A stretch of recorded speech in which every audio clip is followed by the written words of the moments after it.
ሰላም አለይኩም። ማኑ ወአለይኩም ሰላም። እንዴት ነህ? ደህና ነህ ወይ ሀቢቢ? እንዴት ነህ? ደህና ነህ? እንዴት ነህ? ደህና ነኝ። እንዴት ነህ መኑ? እግዚአብሔር ይመስገን። ደህና ነው ይሁዙ? ደህና ነኝ። ጠፍተሃል። ብዙ ሰዎች ካንተ ጋር ግባ ከሁሱ ጋር ግባ ብለው ነው የመጣው። እንኳን ደህና መጣህ ብለናል። እንኳን ደህና ቆያችሁ። ደህና ነህ? አለን። መልካም። እኔ የምልህ እንግዲህ ቄሶቹም ዲያቆኖቹም መርጌቶቹም መጽሐፍ ላይ ጥያቄ ስጠይቃቸው አልመለሱልኝም። እባካችሁ እናንተ ተባበሩኝ። እኔ ምን ላድርግ? እንግዲህ ቪዲዮ ሰርቼ ነበርና ከኡስታዝ ወሂድ ቤት ገብቼ ጠይቄ ከዚያ አንተ ወራዳ እንዴት ከወሂድ እንዴት መጽሐፍ ቅዱስ ጠይቃለህ ብለው ሰደቡኝ ማለት ነው። እንዴት ታዲያ ምን አባታችሁ እናንተ ካልመለሳችሁ ብዬ ቪዲዮ ሰራው። ከሁሱ ጋርና ከወሂድ ጋር ገብተህ ነው ሲጀመር ያንተ ጥያቄ የሚመለስልህ፣ ማንም አይመልስልህም አሉኝ ጀማው። እሺ ጥያቄ ምንድነው? እሺ ምን ይላል መሰለህ መጽሐፈ ቅዳሴ ላይ ማለት ነው፣ የማርያም ቅዳሴ ላይ አንቱ እቱ ማርያም አለና ተስፋ ማን ነው ለአብ መራቱ አለ ለወልድ ወላዲቱ የአብ ሚስት የወልድ ልጅ ይላል፣ የወልድ እናት ይላል። እና አግብቶ ነው እንደ እግዚአብሔር የወለዳት ድንግል ማርያም።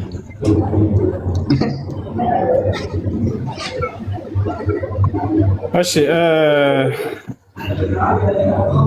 ይሄን ለመረዳት እንደ መጽሐፍ ቅዱስ ከሦስቱ ሥላሴ አካል አንደኛው ሥላሴ አካል ማርያምን እንዳስጸነሳት ይናገራል መጽሐፍ ቅዱስ። እኔ ለምሳሌ አንድ ጥያቄ ልጠይቅህ እንድትረዳው ዘንድ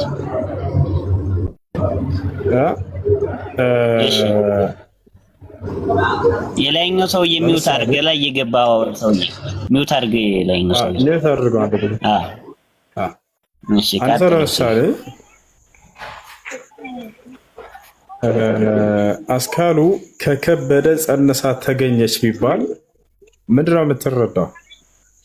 አስካሉ ከከበደ ጸንሳ ተገኘች ከተባለ አስካሉ ከከበደ አርግዛ ተገኘች ማለት ነው አይደለ?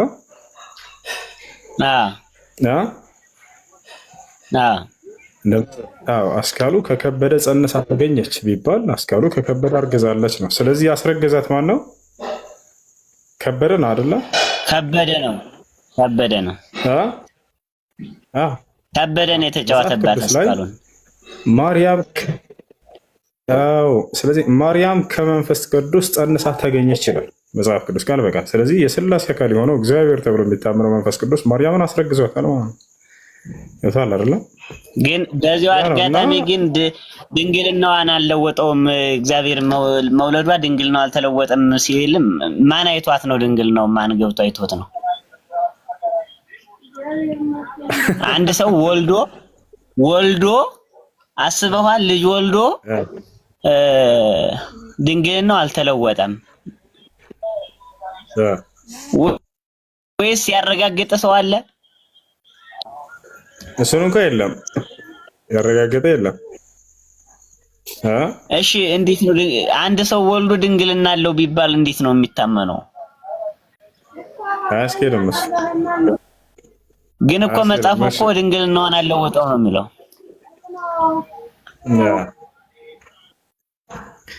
እንደ አጠቃላይ እስኪ አንዳንድ ነገር በለኝ። ያውና እዚህ ጋር መጽሐፍ ቅዱስ ላይ ማርያም ከእግዚአብሔር እንደጸነሰች ይናገራል። መንፈስ ቅዱስ እግዚአብሔር ነው ብለው ስለሚያምኑ የኢየሱስ ክርስቶስም ልደት እንዲህ ነበረ። እናቱ ማርያም ለዮሴፍ በታጨች ጊዜ ሳይገናኙ ከመንፈስ ቅዱስ ጸንሳ ተገኘች ይላል። ከእግዚአብሔር ጸንሳ ተገኝታለች፣ ከእግዚአብሔር አርግዛ ተገኝታለች። ስለዚህ ይሄ ነው እንደ አጠቃላይ እኛ እዚህ ቦታ ላይ ይሄ ስህተት ነው እንደ እስልምና አስተምህሮ ያለውን ስንሄድ አምላክ አላህ ሱብሓነሁ ወተዓላ ተአምራዊ በሆነ መንገድ ከማርያም ወንድ ልጅን ፈጥሯል፣ አስገኝቷል። ከማርያም ወንድ ልጅን ፈጥሯን አስገኝቷል። እርሱም ኢየሱስ ክርስቶስ ወይንም ዒሳ ዓለይሂ ሰላም ተአምራዊ በሆነ መንገድ አስገኘው። አላህ ሱብሓነሁ ወተዓላ በቃሉና በመንፈሱ ነው ያስገኘው። በቃሉ ሲባል ሁን በሚለው ቃሉ ማለት ነው። ሰማይ ምድርን በፈጠረበት ቃሉ ሁን አለው፣ ሆነ። በመንፈሱ ሲባል አላህ ከመፈጠራቸው መንፈሶች መካከል በአንዱ መንፈስ መልአኩ ጅብሪልን ላከው ከሰማይ አንዲት መንፈስን ይዘህ ሂድ አለው። ከፈጠራቸው አንዷ መንፈስ በማርያም ላይ እርሷን እፍ ብለህ ወይንም ዘርተህን አለው። እፍ ብሎባት መጣ እርሷን። ከዚያም አላህ ሰው ሁን አለው፣ ሆነ። በዚህ መልኩ እንጂ የተፈጠረው አስንተን ብሏት ይሄ መንፈስ ቅዱስ አስረግዟት ምናምን የሚባል ነገር የለም። እሱ በፍጹም ስህተት ነው እና ይህ ነው። ሌላው ማርያም እግዚአብሔርንም ወልዳለች ይለዋል። ኢየሱስንም ወልዳለች እግዚአብሔርንም ወልዳለች ይላል ደግሞ መጽሐፍ። አሁን እመ እግዚአብሔር ይላታል። ታውቃለህ? እመ እግዚአብሔር ማለት የእግዚአብሔር እናት ማለት ነው። ደግሞ ኢየሱስ ቃልን ደግሞ እንደወለደች ደግሞ አሁንም መልሶ ደግሞ በሌላ በኩል ነገር ስንት ነው የወለደች? እግዚአብሔርና ኢየሱስ ይለያያሉ። እኔ መርጌታ ነኝ እንዴ? ታውቀኛለህ? አውቅሻለሁ። እሺ ባጫ ለምን እስልምና አትቀበል? እስላም የነብያት ሃይማኖት ነው፣ የነብያት መንገድ ነው። አንቺ አትበል ሁሱ፣ ተው፣ ነውር ነው፣ ትቀሰፋለህ። እሺ ላለኝ አንቱ ላለኝ። እሺ ለማንኛውም ወደ እስልምና እኔ ጥሪ አድርግላችኋለሁ። ኢስላም የተፈጠራችሁለት ዓላማ ነው። አምላክ የሰው ልጆችን የፈጠረው እዚህ ዓለም ላይ በኢስላም ሃይማኖት ላይ እንዲኖሩ ዘንድ ነው። የእስላም አስተምህሮ ትልቁ አስተምህሮ ምንድን ነው? ያን አንድና ብቸኛ የሆነውን አምላክ እንድታመልኩ ነው የሚጠራችሁ። የአብርሃም የኢስሐቅ የያዕቆብን አምላክ፣ የሙሴን የክርስቶስን የማርያምን አምላክ።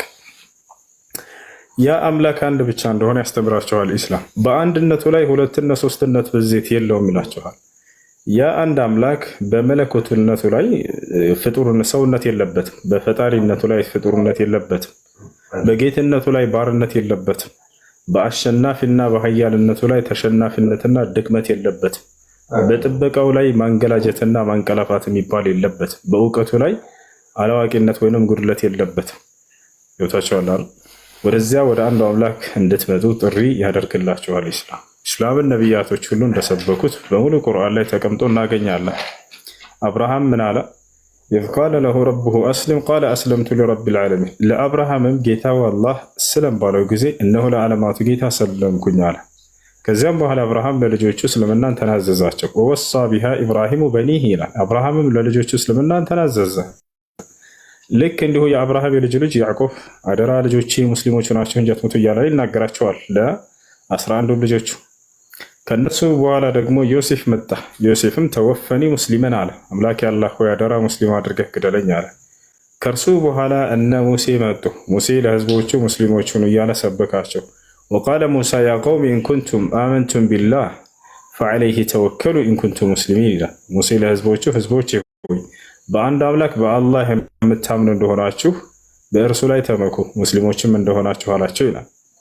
ስለዚህ ያን ሐዋርያቶችም ቃል በቃል ወሽሀድ ቢአነና ሙስሊሙን አሉ። እኛ ሙስሊሞች መሆናችንን መስክር ይላሉ።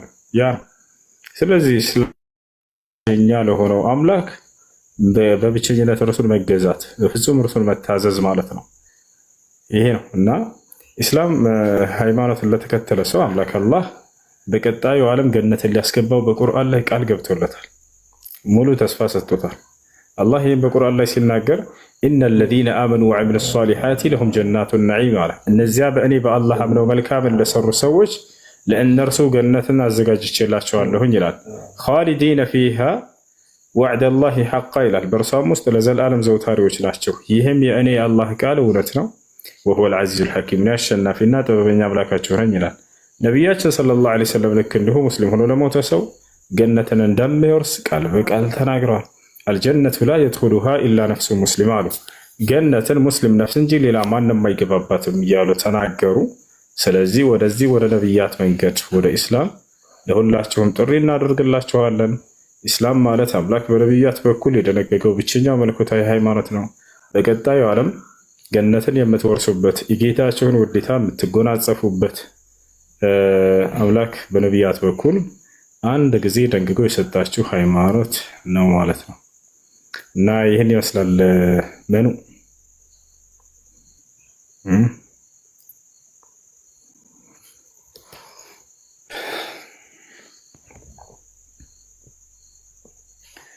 እሺ መኑ ሚውት ነህ መኑ እየተሰማ አይደለም ድምጽህ። ኦኬ ሶሪ ሚውት አድርጌ ነው ለካ የማወራው። እና ምን አልኩ መሰለ ጥያቄ አለኝ። ጥያቄን ወይ መልሱልኝና በቃ በነበርኩበት በተወለድኩበት ካልሆነ ግን እኔ ጥያቄ እየተፈጠረብኝ ዝም ብዬ አልኖርም፣ ወደሚመልሱልኝ እሄዳለሁ ስላቸው ብዙ ቪዲዮም ሰርቻለሁ። ብዙ ጥያቄዎች ተፈጥሮብኝ ማንም ሊመልስልኝ አልቻለምና እስኪ እናንተ ያውት እንግዲህ ትመልሱልኛላችሁ ብዬ ነው የመጣሁት። አንድ ጥያቄ አለች እንደው ካልደበረ እሷን ትመልስልኛለህ? ይቻላል ቀጥል። እሷን ትመልስልኛለህ? አንድ ጥያቄ አለች። ይቻላል። አቡኪ አማን ዮሐንስ ራዕይ 19:16 ላይ ምን ይላል መሰለ? እሺ አንዴ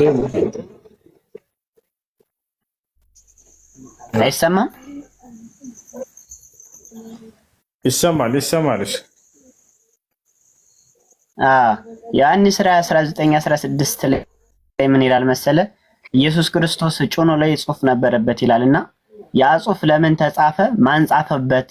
ለምንድን ነው የተጻፈው ስላቸው አይመልሱም። እንዴት አምላኩ ነው ጽሑፍ ታታ ነው ምንድነው የሆነ እንትን ውቅራት ንቅሳት የሚባል አለ። እሱ ነው ምንድነው አስረዱ ስል ማንም ሊያስረዳኝ አልቻለም። በቃ እኔ ታዲያ ይሄ እንዴት ነው አይምሮ እሺ ብሎ ሊቀበል የሚችለው?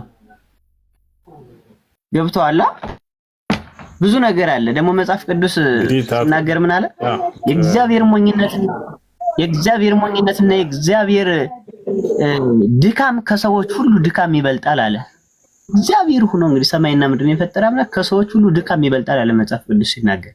በማስረጃ ነው የማወራው ታውቃለህ።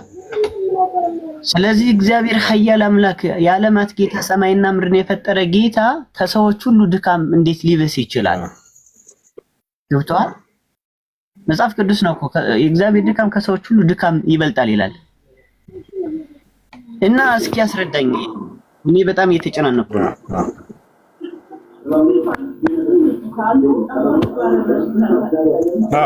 መጽሐፍ ቅዱስ ላይ እንደሱ ይላል። ጳውሎስ እንደሱ ብሎ ይናገራል። ጳውሎስ በጻፋቸው መልእክቶች ላይ ነው የሚገኘው።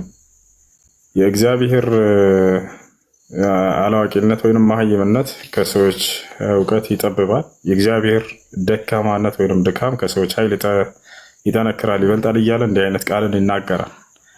የአምላክን ደካማ ብሎ ወይንም አላዋቂ ብሎ መግለጽ በጣም ከባድ ነው። ወደ ኢስላም ስትመጣ አምላክ አላህ ሱብሓነሁ ወተዓላ ሙሉ የእውቀት ባለቤት ነው። እውቀቱ የተሟላ ነው፣ የሆነ የተገደበ አይደለም። ገብታችኋል? የእርሱ እውቀት ከፍጥረታት ጋር የእርሱ እውቀት ከፍጥረታት እውቀት ጋር የሚወዳደርና የሚነጻጸርም አይደለም።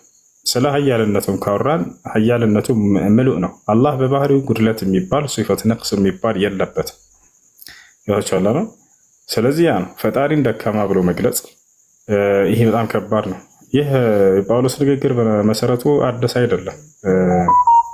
ሙሉ መጽሐፉ ላይ ከኦሪት ዘፍጥረት ጀምረህ እስከ አዲስ ኪዳን ባለው አምላክ ደካማነቱን ነው የምትረዳው። በብሉይ ኪዳንም ከያዕቆብ ጋር ትግያ ተጋጥሞ እግዚአብሔር እና ያዕቆብ ትግያ ተጋጥሞ ያዕቆብ እግዚአብሔርን ታግሎ አሸነፈው ይላል። አያችሁ አይደል? በብሉይ ኪዳን። በአዲስ ኪዳንም ላይ ስትመጡ ጊዜ አንዱ የእግዚአብሔር አካል ተብሎ የሚታመነው ኢየሱስ ክርስቶስ በአይሁዶች ተገረፈ፣ ተሰቀለ፣ ተገደለ፣ አሸነፉት። አምላክ በየጊዜው ይሸነፋል። ስለዚህ ጳውሎስ ያንን መናገሩ አዲስ ነገር አይደለም። ጳውሎስ የእግዚአብሔር ኃይል ከሰዎች የእግዚአብሔር ድካም ከሰዎች ኃይል ይጠብቃል እያለ እግዚአብሔርን ደካማ እንደሆነ ይገልጸዋል። እና ይሄ በጣም ከባድ ነው።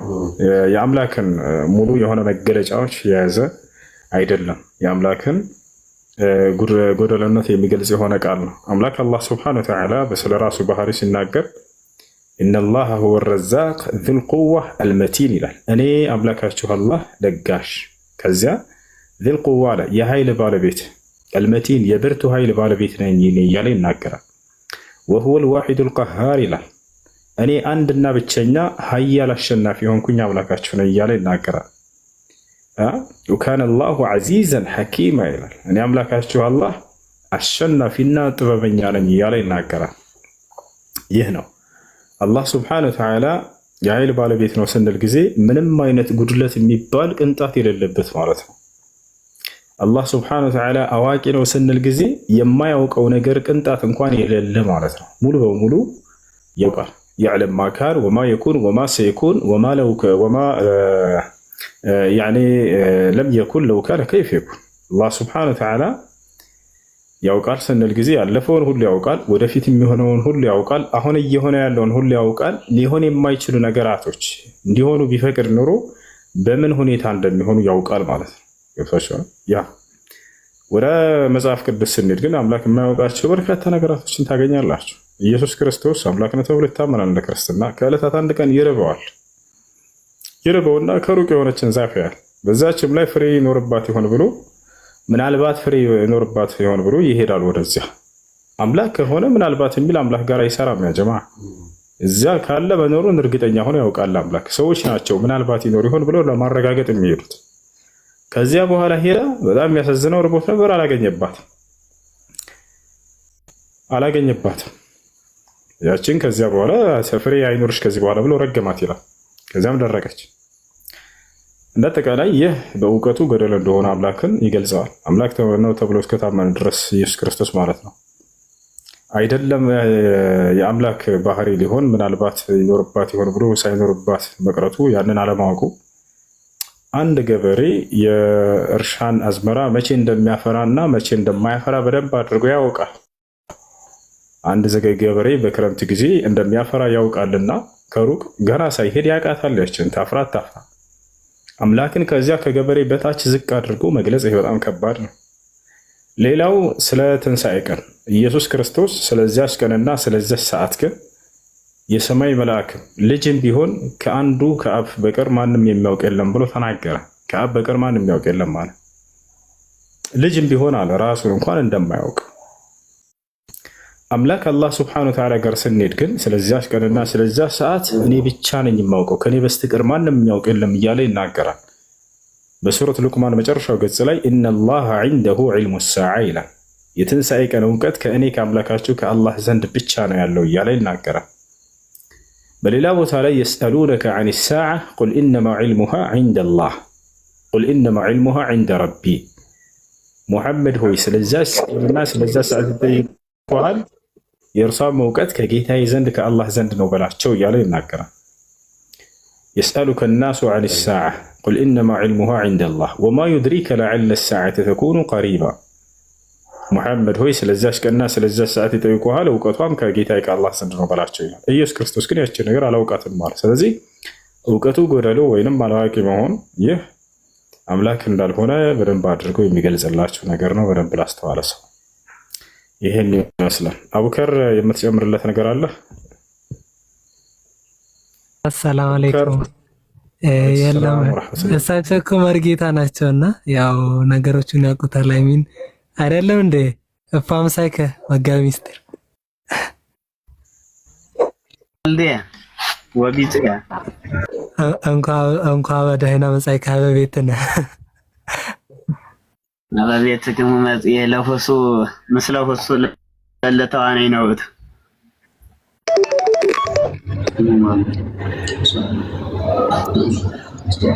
እና ግን እኔ እንትና ወሱዬ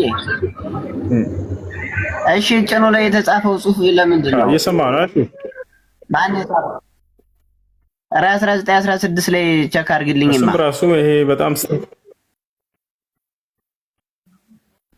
እንደዚያ የሚል ክርስቶስ ሰውነት ላይ ተጽፏል የሚል ነገር መገኘት እሱ ራሱ በጣም ያሳዝን ነገር ነው። ነብያቶች ሰውነታቸው አው መጨኖ ላይ እኮ ነው። አንተ ሌላ ሰውነት ላይ ወላ ገና ነበር ጨኖ ላይ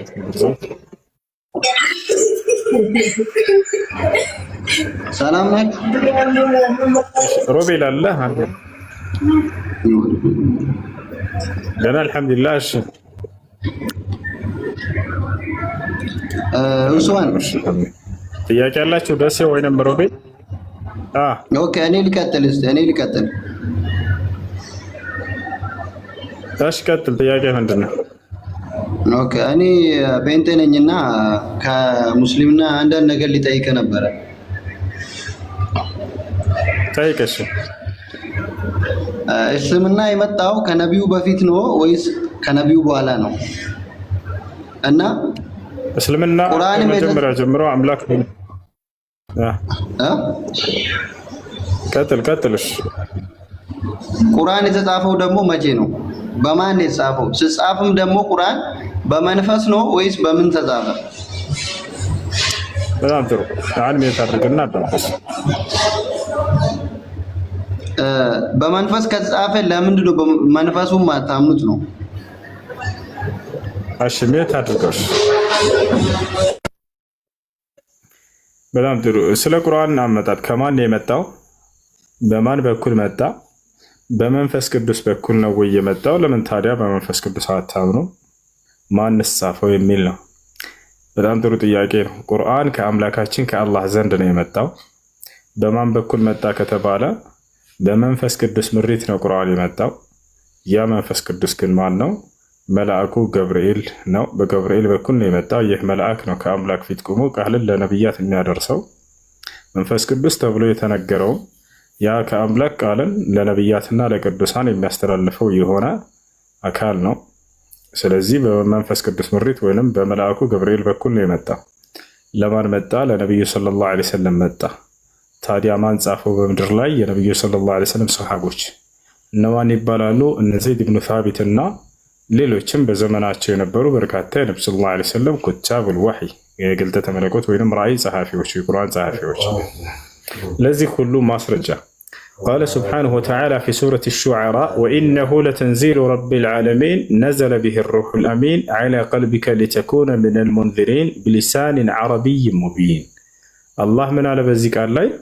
ይህ ቁርአን ከዓለማቱ ጌታ ከአላህ ዘንድ የተወረደ ነው ይለናል። ቁርአን በማን በኩል ወረደ? ነዘለ ቢሂ ሩሑል አሚን፣ ታማኙ መንፈስ ወይንም መልአኩ ገብርኤል መንፈስ ቅዱስ አወረደው ይለናል። ዐላ ቀልቢከ፣ በአንተ ልብ ላይ ሙሐመድ። ለምን? ሊተኩነ ሚነል ሙንዚሪን ሚነል አንቢያ፣ ከነቢያቶች እንድትሆን ዘንድ እያለ ተናገረ። ስለዚህ በእነዚህ ሶስት አንቀጾች ላይ አላህ ሙሉ በሙሉ የቁርአንን አመጣጥ ገለጸው። ከእኔ ከአላህ ዘንድ መጣ አለ። በማን በኩል? በመንፈስ ቅዱስ ምሪት ወይንም በመልአኩ ገብርኤል በኩል መጣ። ለማን መጣ? ለነቢዩ ሰለላሁ ዐለይሂ ወሰለም መጣ። ለምን መጣ? ከነቢያት መካከል አንዱ ነቢይ ሆነው ይህን ቃል ተቀብለው ለትውልድ ያስተምሩና ያደርሱ ዘንድ ማለት ነው። ታዲያ ማን ጻፈው ከተባለ ዘይድ ብኑ ሳቢት አንዱ ጸሐፊ ነው። በርካታ ናቸው የነብዩ ሰለላሁ ዐለይሂ ወሰለም ጸሐፊዎች። ከነዚያ መካከል አንደኛው እርሱ ነው። ዘይድ ብኑ ሳቢትን እንደጻፈ ማስረጃ ራሱን ይጽፌያለሁ ብሎ ተናግሯል ወይ ይህ ጸሐፊ? አዎ በደንብ ተናግሯል።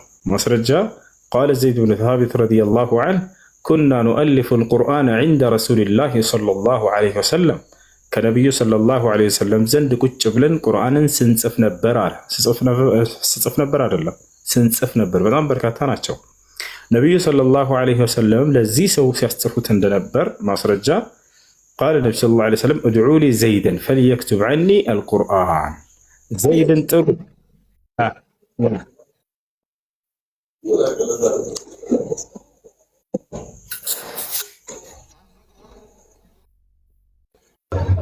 በመንፈስ ቅዱስ ከተጻፈው መንፈስ ቅዱሱ ምን ነበረ? እሱ ከእግዚአብሔር ዘንድ ነበር አይደል? እና እንደ እግዚአብሔር በመንፈስ ቅዱስ ለምንድን ነው ማታምኑት? ችግር የለውም አላህ ዘንድ ብለህ አሁን እና እናለን መልአኩ ገብርኤል ነው አልኩ። እሱ የአላህ መልአክ ነው ብለን እናምናለን። ኦኬ እሺ፣ መቼ ነው የተጻፈው? ከማስረጃው ጋር ንገር። ማለት ከነቢዩ መሐመድ በፊት ነው የመጣው አይደለም? ቁርአን የተጻፈው በነቢዩ ሰለላሁ ዐለይሂ ወሰለም ዘመን ነው። በነቢዩ ሰለላሁ ዐለይሂ ወሰለም ዘመን ነው የተጻፈው። የመጣው ከአላህ ዘንድ ነው። እሺ፣ ከነቢዩ መሐመድ በኋላ ደግሞ የተጻፈው የለም? በነቢዩ ሰለላሁ ዐለይሂ ወሰለም ጊዜ ነው ቁርአን የተጻፈው። ከዚያ በኋላ በየጊዜው በተለያዩ ጽሕፈቶች ላይ ይጻፋል። አሁንም ይጻፋሉ። ግን መጀመሪያ የተጻፈው በዚያው ዘመን ነው። ኦኬ እሺ፣ ሌላ ጥያቄ። አሁን በእስልምና የኢየሱስ ክርስቶስ መንገዱን ትከተላላችሁ? በእስልምና ማለት ነው። ከነቢያቶች መካከል አንድ ነብይ ነውና እሱን እንከተላለን። እና መንገዱን የምትከተሉት ከሆነ እሱ የሰራውን ስራ ለምሳሌ አሁን በእኛ ውስጥ እግዚአብሔር ለሱ የሰጠውን እሱ ደግሞ አሳልፎ ለአመኑት ሰጥቷል። በእኔም ያምኑት ሰጥቻለሁ አለ። አሁን ለምሳሌ ዮሐንስ 17 ላይ በእኛ ማለት ነው። እና ኢየሱስ ክርስቶስ በእናንተ ውስጥ ወይ ደግሞ ነብይ ኢሳ በእናንተ ውስጥ ምን ድርሻ አለው ነው? በጣም ጥሩ። ነቢዩላህ ዒሳ ዓለይሂ ሰላም ወይም ኢየሱስ ክርስቶስ ከእኛ ከሙስሊሞች ዘንድ ያለው ድርሻ ምንድን ነው? እጅግ በጣም የተከበሩ ከተባሉ ታላላቅ ነቢያቶች መካከል አንድ ነቢይ ነው። ከታላላቅ ነቢያቶች መካከል አንድ ነቢይ ነው። አምላክ አላህ ስብሐነሁ ወተዓላ በጣም ይወደዋል፣ በጣም ያከብረዋል፣ ትልቅ ደረጃን ሰጥቷል። 5 ነቢያት ከሁሉም ነቢያት ደረጃቸው ላቅ ያለ ነው። ነቢዩ ሙሐመድ ሰለላሁ ዐለይሂ ወሰለም፣ ኢብራሂም፣ ሙሳና ዒሳ ከነዚያ መካከል ነው። የዒሳ ታላላቅ አስተምህሮቶቹ የመጀመሪያ አስተምህሮ ስለ አንዱ አምላክ ያስተማረው ትምህርት ነው። ዒሳ ያስተማረው ትምህርት የሁሉም ነቢያት ትምህርት ነው። ወኢነላህ ረቢ ወረብኩም ፈዕቡዱሁ ሃዛ ሲራጡን ሙስተቂም የሚለው ነው። የእኔም ጌታ የእናንተም ጌታ እርሱ አላህ ነው፣ እርሱም በብቸኝነት ተገዙት የሚለውን ትምህርት ነው። ስለዚህ ሰዎች አምላክን አላህን በብቸኝነት እንዲገዙ በአምላክ በአላህ ላይ ቅንጣትን እንዳያጋሩ ካስተማሩ ነቢያቶች መካከል አንድ ነቢይ ነው። እሱ ብቻ ነው ያስተማረው? ላ አይደለም። ሶላትን ስገድ እያለ ለራሱም ለአንዱ አምላክ በመስገድ ያስተምር ነበር። ዘካን ወይንም ምጽዋትን ለድሃዎች ስጥ እያለ ምን አልከኝ? ያለው በቁርአን ተጽፏል። ምን አልከኝ? አዎ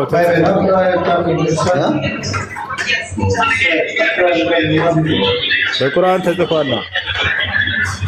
ኦኬ ከተጻፈው አንዴ ከነ መስረጃው ስጠኝ። እሺ እሰጥሃለሁ። አንዴ ከድረብሽ ቦታ ትንሽ ኔት አድርገው ያኛ አንድ ኦኬ ኦኬ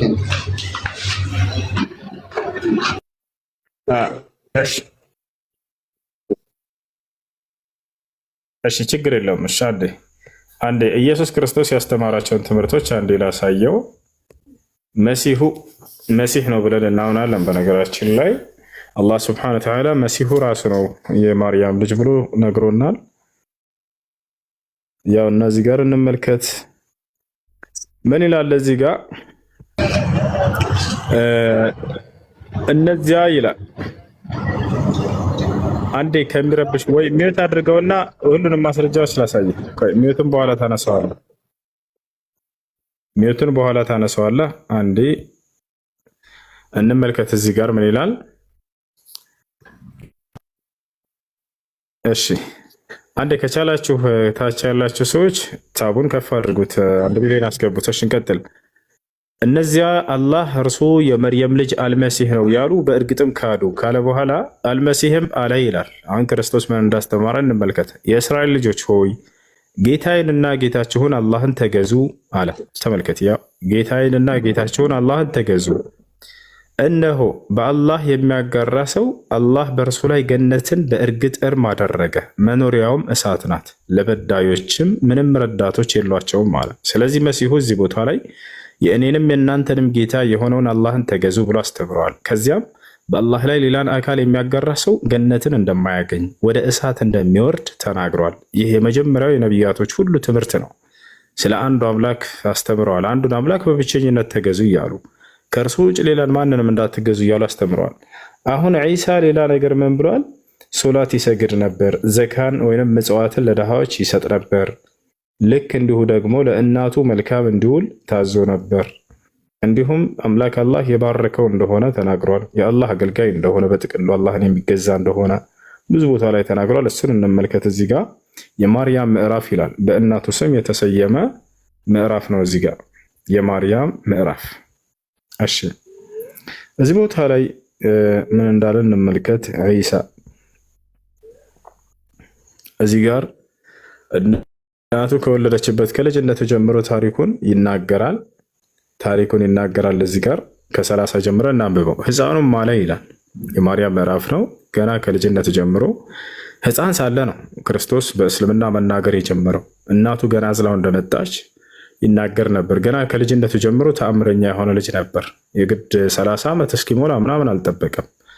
ገና በእናቱ አንቀልባ ላይ ታዝሎ ለአይሁዶች ያናገራቸው ንግግር ነው። ሕፃኑም አለ እኔ የአላህ ባሪያ ነኝ አለ። መጽሐፍን ሰጥቶኛል፣ ነቢይም አድርጎኛል አለ። ታላቅ ነቢይ ነው በኢስላም። ነቢይም አድርጎኛል፣ በየትም ስፍራ በሆን ብሩክ አድርጎኛል አለ። ክርስቶስ የተባረከ ነው። ያ ማለት ለሰዎች ጠቃሚ ነው። አምላክ አላህ በበረከቱ የቀባው የሆነ ታላቅ ነቢይ ነው። በየትም ስፍራ በሆን ብሩክ አድርጎኛል፣ በህይወትም እስካለሁ ድረስ ሶላትን በመስገድ ያው ዘካንም በመስጠት አዞኛል አለ። ዘካ ማለት ለድሃዎች የሚሰጥ ምጽዋት ሰደቃ የሚባለው ነው። ሶላት ይሰግድ ነበር፣ ዘካንም ይሰጥ ነበር። ለእናቱ ደግሞ በጎና መልካም እንዲሆን አዞታል። ለእናቴም ታዛዥ አድርጎኛል፣ ትዕቢተኛ እምቢተኛም አላደረገኝም እያለ ይናገራል። ስለዚህ ክርስቶስ ማለት ይህ ነው። እነዚህን ሁሉ ይናገራል እዚህ ቦታ ላይ። ከዚያ በኋላ ያስተማረው ትልቁ ትምህርት ደግሞ ያውና ምን ይላል እዚህ ቦታ ላይ? ዒሳ አለ ይላል 36 ላይ ምን አለ? አላህም ጌታዬ ጌታችሁም ነውና ተገዙት፣ ይህ ቀጥተኛው መንገድ ነው አለ። ስለዚህ ክርስቶስ እነዚህን ሁሉ ትምህርቶች እንዳስተማረ በሙሉ ቁርአን ላይ እናገኛለን ማለት ነው። እሺ ኡስታዝ በዚሁ ከዚህ ካሁኑ ቁርአን ሳትወጣ ሌላ ጥያቄ ልጠይቅህ። እሺ ልጁ ይጨርስና ትቀጥላለህ። አብሽር ደስ ይጨርስና ነው። እኔ እዚህ ጋር እኔ አልጨረስኩም። ሌላ ሳታስገባ በፊት አሁን ግን በእርግጥ እንትን ባይገባኝም አንተ በምትለው እኛ በአንተ ባልኮኝ በእኛ ላይም ተጽፏል። ለምን ኢየሱስ ክርስቶስ ስለ እግዚአብሔር መንገድ ነው ያስተማረው እና ሞቶ ከተነሳ በኋላ የተሰጠው ስልጣን አለ አሁን በእኛ ውስጥ ማለት ነው። ምክንያቱም ኢየሱስ የሞትን ቀንበር ሰብሮ ከተነሳ በኋላ ወደ ሰማይ ካደረገው በኋላ ለሱ ለዓለማት ላሉት ሁሉ ለሱ እንዲገዙ ለሱ እንዲሰግዱለት በእኛ ተጽፎ ነው ያለው። አሁን በእናንተ ደግሞ ኢየሱስ ክርስቶስ ወይ አልሞተም ሞቷል ወይስ አልሞተም? ከሞተው ደግሞ ምን ስልጣን ተሰጠው? ወይስ እንደ ነቢያቶች መጣ ከዛም በኋላ እንደ ሰው ኖሮ ከዛም በኋላ ያለው ነገር አርግቶ ከዛም በኋላ ወደ ሰማይ አረገ? እና ልብ በላይ እዚህ ጋር ደግሞ በእናንተ ቁርአን ውስጥ ኢየሱስ ክርስቶስ ሞቷል ወይስ አልሞተም? የት ነው የተወለደው? አላህ ሱብሓነሁ ወተዓላ በቁርአን ኢየሱስ አልሞተም። አምላክ አላህ ሱብሓነሁ ወተዓላ አድኖታል፣ በክብር ወደ እርሱ ወስዶታል፣ በሁለተኛው ሰማይ ላይ ይገኛል። አላህ በቁርአን ላይ ይናገራል። ኦኬ እሺ፣ አልሞተም። እሺ ኢየሱስ ክርስቶስ ሙስሊም ነበረ ምድር ላይ በነበረ ወይስ ማለት ክርስቲያን ነበረ? ሙስሊም ነበር የሚል ማስረጃ አለ? ሙስሊም ማለት ምን ማለት ነው? ትርጉሙ ታውቃለህ? እሺ እሱን ንገረኝ እስኪ። ሙስሊም ማለት አላህን በብቸኝነት የሚገዛ በእርሱ ላይ ቅንጣትን የማያጋራ ማለት ነው። ቅድም ምን አለ?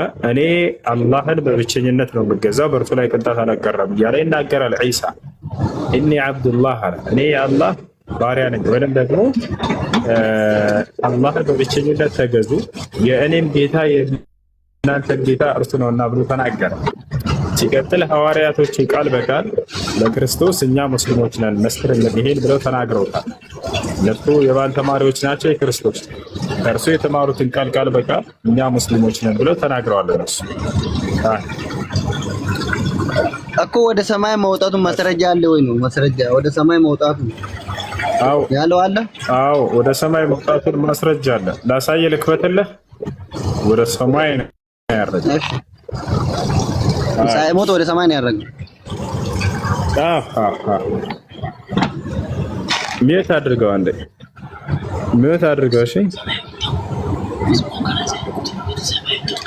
እሺ ወደ ሰማይ ወጣው። እዚህ ጋር አንድ ላይ እንድትመልስልኝ እባክህ ምንድነው የእንትን የልጅ ነገር አታርገው ብራዘር። በቃ አንዱ ይሄን ያስረዳህና ትመልሳለህ። ቆይ አንዴ ቀስ በል እንጂ 40 ጥያቄ ትጠይቃለህ እንዴ? አንድ መጀመሪያ ይሄን ያስረዳህ እንጂ ኖ አንድ ላይ እንዲመልስልኝ ነው። 40 ጥያቄ ሳይሆን ሰዓቱ እንዲጠቀምብኝ ነው። እሺ ችግር የለም። ይሄ ልመልስልህና ትቀጥላለህ። ያው አንድ ሚኒት አድርገው ደስ ወይ ሜተር አሁን ምን ብሏል? እሱ ወደ ሰማይ እንዳረገ ወይንም ወደ ሰማይ አምላክ እንደወሰደው ማስረጃ አለው ይብላል። ደሴ አንድ ሚኒት አድርገው፣ አንድ ሚኒት አድርገው፣ ሚኒትን አታንሳ። ያውና እዚህ ጋር አላህ ለዒሳ ይነግረዋል። አይሁዶች እርሱን ለመግደልና ለመስቀል ያሴሩበታል። ያን ሴራቸውን አክሽፎ እንደሚወስደው ቀድሞ ነገረው። ምን አለው? ያውና ወመከሩ አለ። አይሁዶችም አደሙ አለ። ወያ ማለት አሴሩበት ተንኮልን ሊሰሩ አላህም አድማቸውን መለሰባቸው አለ። አላህም አድማቸውን መለሰባቸው። አላህም ከአድመኞች ሁሉ በላጭ ነውና ይላል። ከዚያ በኋላ ለዒሳ እንዲህ ብሎ ገለጠለት። አላህም ባለ ጊዜ አስታውስ፣ ዒሳ ሆይ እኔ ወሳጅህ ነኝ፣ እኔ ወሳጅህ እምወስድህ ነኝ እያለው ነው። ወደ እኔም አንሺህ ነኝ እያለ ተናገረ። ከእነዚያም ከካዱት ሰዎች አጥሪህ ነኝ አለው። ማለት ከአይሁዲዎቹ እንደሚያድነው እንደሚያጠራው እየተናገረው ነው አላህ ስብሐነሁ ወተዓላ። ስለዚህ አምላካችን አላህ ስብሐነሁ ወተዓላ ዒሳን ወደ እርሱ እንደሚወስደውና እንደሚያነሳው ከነዛ ከካዱት አይሁዲዎችም እንደሚያድነው ቃል ገብቶለታል ማለት ነው። እዚህ ጋር ቃል ገብቶለታል። ታዲያ ቃሉን እንደፈጸመለት እንዳነሳው የተነገረበት ቦታ አለ ወይ? አዎ። ምን እንደሚለው ተመልከቱ። ምን ይላል? ሱረቱል ማኢዳ ላይ እንግባ፣ ምዕራፍ 5 ላይ እንሂድ። ወኢዝ ከፈፍቱ በኒ እስራኤል አንከ ይላል። የእነዚያን የእስራኤላውያን ልጆችን ተንኮልና ሴራ ከአንተ በተከላከልኩልህ ጊዜ ጸጋዬን በአንተ ላይ የዋልኩልህን ጸጋ አስታውስ እያለ ይናገረዋል። እንመልከት እዚህ ጋር። እሺ ተመልከቱ እዚህ ጋር አላህም በሚል ጊዜ አስታውስ የመርየም ልጅ ዒሳ ሆይ ይላል። በአንተና በእናትህ ላይ የዋልኩላችሁን ጸጋዬን አስታውስ እያለ የተናገረ ከዋለለት ጸጋ መካከል ምን ይላል? ተመልከቱ እዚህ ጋር ያውና የእስራኤልንም ልጆች ይላል። ይታያቸዋል። የእስራኤልንም ልጆች በተአምራት በመጣህባቸውና ከእነርሱ እነዚያ የካዱት ይህ ግልጽ ድግምት እንጂ ሌላ አይደለም ባሉ ጊዜ ሊገድሉህ ሲያስቡህ ከአንተ ላይ በከለከልኩልህ ጊዜ ያደረግኩልህን ውለታ አስታውስ ይላል። አላሁ አክበር። ስለዚህ አምላካችን አላህ ሱብሓነሁ ወተዓላ እነዚያን ድንቅና ተአምራቶች ይዞላቸው ዒሳ በመጣ ጊዜ በሄደ ጊዜ አይሁዶች እርሱን ለመግደል ባሰቡ ጊዜ አምላካችን አላህ ሱብሓነሁ ወተዓላ ከነሱ እንደተከላከለለት ወደ እርሱም እንደወሰደውና እንዳሳረገው ይናገራል እዚህ ጋር ማለት ነው። ይህ አምላክ አላህ ዒሳን ከአይሁዶች ግድያና ስቅለት እንደወሰደው እንደነጠቀው እንዳነሳው የሚገልጽ የሆነ ግልጽ ማስረጃ በርካታ ቦታ ላይ ያለው በሱረቱ ኒሳ ላይ ወማ ቀተሉሁ ወማ ሰለቡሁ ገደሉትም አልሰቀሉትም ይልቁንስ ወደ እኔ አንስቼዋለሁ እያለ ይናገራል። እሺ ኦኬ። ስለዚህ ታንኪዩ። ስለዚህ እናንተ ውስጥ የተጻፈው ኢየሱስና እኛ ውስጥ የተጻፈው ኢየሱስ የተለያየ ነው ማለት ነው። ስለዚህ የትኛው ነው የተለያየው? እዚያ ጋር ነው ኢየሱስ ሳይሆን የተለያየው። እሺ ቀጥልሽ። በእናንተ ውስጥ የተጻፈው ኢየሱስ አልሞተም፣ እንደዛው ነው በሰማይ ወደ ሰማይ አይደለም። በእኛ ውስጥ ደግሞ የተጻፈው ኢየሱስ ክርስቶስ ሞቷል፣ በሶስተኛ ቀን ከሞት ተነስተዋል ነው የምለው። ስለዚህ የእናንተ ኢንሳና የዚህ ይለያያል ነው። እሺ አሁን ልመልስልህ። አዳምጥ እና የትኛው ረመቱላሂ ወበረካቱሁ የትኛው ነው ትክክለኛ ወደሚለው ምን መጣለን? ለመሆኑ እኛ ጋር ያለው ዒሳና መጽሐፉ ላይ ያለው ኢየሱስ ተለያይተው ነው ወይ? አይለያዩም። ራሱ ኢየሱስ ነው። ራሱ ኢየሱስ ይሄም ነው። መጽሐፍ ቅዱስ ላይ ያለው የድንግል ማርያም ልጅ ኢየሱስ ነው። እዚህም ያለው የድንግል ማርያም ልጅ ዒሳ ነው። ሌላ ማንም አይደለም። መጽሐፍ ቅዱስ ላይ ያለው ያለ አባት የተወለደው ነው። ቁርአንም ላይ ያለው ያለ አባት የተወለደው። መጽሐፍ ቅዱስ ላይ ያለው በእስራኤል ምድር ላይ የተወለደው ነው። ቁርአንም ላይ ያለው በእስራኤል ምድር ላይ የተወለደ እንጂ ናይጄሪያ ወይም ማዳጋስካር ኢትዮጵያ የተወለደ አይደለም። መጽሐፍ ቅዱስ ላይ ያለው ከነቢያት ሰንሰለት ያለው ነው። ይህም ከነቢያት ሰንሰለት ያለው ነው። መጽሐፍ ቅዱስ ላይ አምላክ ነቢይ አድርጎ የላከው ነው። ቁርአንም ላይ አምላክ ነቢይ አድርጎ የላከው ነው። መጽሐፍ ቅዱስ ላይ መልእክተኛ ተደርጎ የተላከው ነው። እዚህም ጋር መልእክተኛ ተደርጎ የተላከው ነው። መጽሐፍ ቅዱስ ላይ ያለው ሙታንም በአምላክ ፈቃድ ሲያስነሳ የነበረው ነው። ቁርአንም ላይ ሙታንም በአምላክ ፈቃድ ሲያስነሳ የነበረው ነው። መጽሐፍ ቅዱስ ላይ ያለው ለምጻምን ሲፈውስ የነበረው ነው። ቁርአንም ላይ ያለው ለምጻምን ሲፈውስ የነበረው ነው። መጽሐፍ ቅዱስ ላይ ያለው ማየት የተሳናቸውን ሲፈውስ የነበረው ነው። ቁርአንም ላይ ያለው ማየት የተሳናቸውን ሲፈውስ የነበረው ነው። መጽሐፍ ቅዱስ ላይ ያለው ወደ ሰማይ ያረገው ነው። ቁርአንም ላይ ያለው ወደ ሰማይ ያረገው ነው። መጽሐፍ ቅዱስ ላይ ያለው ከሰማይ ይወርዳል ተብሎ የሚታሰበው ነው። ቁርአንም ላይ ያለው ከሰማይ ይወርዳል ተብሎ የሚታሰበው ነው። መጽሐፍ ቅዱስ ላይ ያለው መሲሁ ተብሎ የተገለጸው ነው ራሱ ክርስቶስ። ቁርአንም ላይ መሲሁ ተብሎ ራሱ የተገለጸው ክርስቶስ ነው። ታዲያ ምንድን ነው የተለያየው ከተባለ ሰዎች በእርሱ ላይ ያላቸው አረዳድ ነው። አየህ አይደለም? አይሁዶች ምን አሉ? ያ መሲሁ አይደለም ሐሰተኛ ነው አሉ። ክርስቲያኖች ምን አሉ? አይ ራሱ መሲህ ነው አሉ። ራሱ አምላክ ጭምር ነው አሉ። ሙስሊሞች ምን አሉ? አይ ራሱ መሲህ ነው፣ አምላክ ግን ሳይሆን የአምላክ ነብይ ነው ብለው ተናገሩ። አያችሁ? ስለዚህ ሰዎች በእርሱ ላይ ያላቸው ግንዛቤ እንጂ የእርሱ ማንነት ተለያይቶ አይደለም። ለምሳሌ ጠይቃችሁ እኔን አንደኛው መጣና ሁሱ ያ ጎበዙ ተማሪ ነው አለኝ። ሌላኛው መጣና አይ ሁሱ ያ ሰነፉ ተማሪ ነው አለኝ። ሌላኛው መጣና ሶስተኛው አይ ያ ሁሱ ጎበዝም ሰነፍም ያልሆነው መካከለኛ የሆነው ተማሪ ነው አለ። በእኔ ላይ ተለያዩ እነዛ ሰዎች። ሁሱ የተለያየ ሁሱ ነው ማለት ነው? ላይ አይደለም። የሰዎች ግንዛቤ ነው የተለያዩ። ያ ነው በርካታ ክርስቲያን ከእውነት ቁርአን የገለጸውን ክርስቶስን ከመቀበል እዚያ ላይ ያለውን ትክክለኛ ማንነቱን ከመቀበል ለመሸሽና ለማሸሽ መምህሮቻቸው እዛ ጋር የተገለጸው የእኛ ኢየሱስ አይደለም ማናውቀው ላ በደንብ አድርጎ ራሱ ነው። ግን አንተ ተሰቅሏል ብለህ ታምናለህ። ቁርአን አምላክ አክብሮታል፣ ከነዚያ ወንበዴ አይሁዶች አስመልጦታል ብሎ ቁርአን ክብሩን ከፍ አድርጎለታል። ይወጣል አይደል? አንተ የማይገባውን የመለኮት ባህሪ ሰጥተዋል። ቁርአን ግን የሚገባውን የነብይነትና የመልእክተኛነት ማዕረጉን ቁጭ አድርጎለታል። እንደ አይሁዶችን ዝቅ ያላደረገውን ቁርአን እርሱ ሐሰተኛ ነው አላለም። እንደ ክርስቲያኖችም ወደ መለኮት ከፍ አላደረገውም። ይልቁንስ እርሱ ወደ መለኮት ከፍ ያላለ ከመለኮት ዝቅ ያለ ነብይ ነው። ገባችኋል አይደለ? ያ ነው። እሱም ይሄን ነው ያስተማረው። በመጽሐፍ ቅዱስ ላይ የትኛውም ስፍራ ላይ እኔ አምላካችሁ ነኝ አምልኩኝ አላለም። ነገር ግን እኔ የአምላክ አገልጋይ እንደሆነ ተቀምጧል። የአምላክ ነብይ እንደሆነ ተቀምጧል። የአምላክ መልእክተኛ እንደሆነ ተቀምጧል። በአምላክና በሰዎች መካከል ያለ ሰው እንደሆነ ተቀምጧል። ራሱ ዮሐንስ ወንጌል ምዕራፍ 8 ቁጥር 40 ላይ ወቱሪዱነ አን ተቅትሉነኒ ወአነ ኢንሳኑን ቀድ ከለመኩም ቢልሐቅ አለዚ ሰሚዐሁ ሚነላህ አለ። እኔ ከአምላክ እየሰማሁ የምነግራችሁ ሰው ነኝ፣ ልትገድሉኝ ትፈልጋላችሁ፣ አብርሃም ግን እንዲህ አላደረገም ተው እያለ ይናገር ነበር። በአምላክና በሰው መካከል ሆኖ ቃልን ከአምላክ እየተቀበለ የሚናገር ምንድን ነው? ነብይ ነው። ይታቻለ አይደል? እንዳጠቃላይ ይህ ነው። ታዲያ በመሰቀሉ ጉዳይ ያለው እውነታው የትኛውን ነው ልቀበል የሚገባኝ እያለ ነው ልጁ እየጠየቀ ያለው። ቁርአን አልተሰቀለም ድኗል ይለናል። መጽሐፍ ቅዱስ ላይ ደግሞ ተገድሏል ተሰቅሏል ይላል። የትኛውን እንቀበል ይላል? እኔ ላቅርብላችሁ። ከአምላክ ምስክርና ሰዎች ከሰጧቸው ምስክሮች የትኛው ነው ሊበልጥ የሚችለው የሚቀደመው? ቁርአን ላይ ሙሉ ተናጋሪው ራሱ አምላክ ነው። ሄዳችሁ ስታዩት ጊዜ አላህ ቅድም አሳይቻችኋለሁኝ። አላህም ማለ ይላል፣ አነሳሃለሁኝ እኔ እወስድሃለሁ እያለ የሚናገረው እሱ ነው። እዚያ ጋር ስትሄዱ ደግሞ እኛ ያየነውን መስክረናል ብለው የሚናገሩ ግለሰቦች ናቸው፣ ሰዎች ናቸው። ገብቷቸዋል አይደል?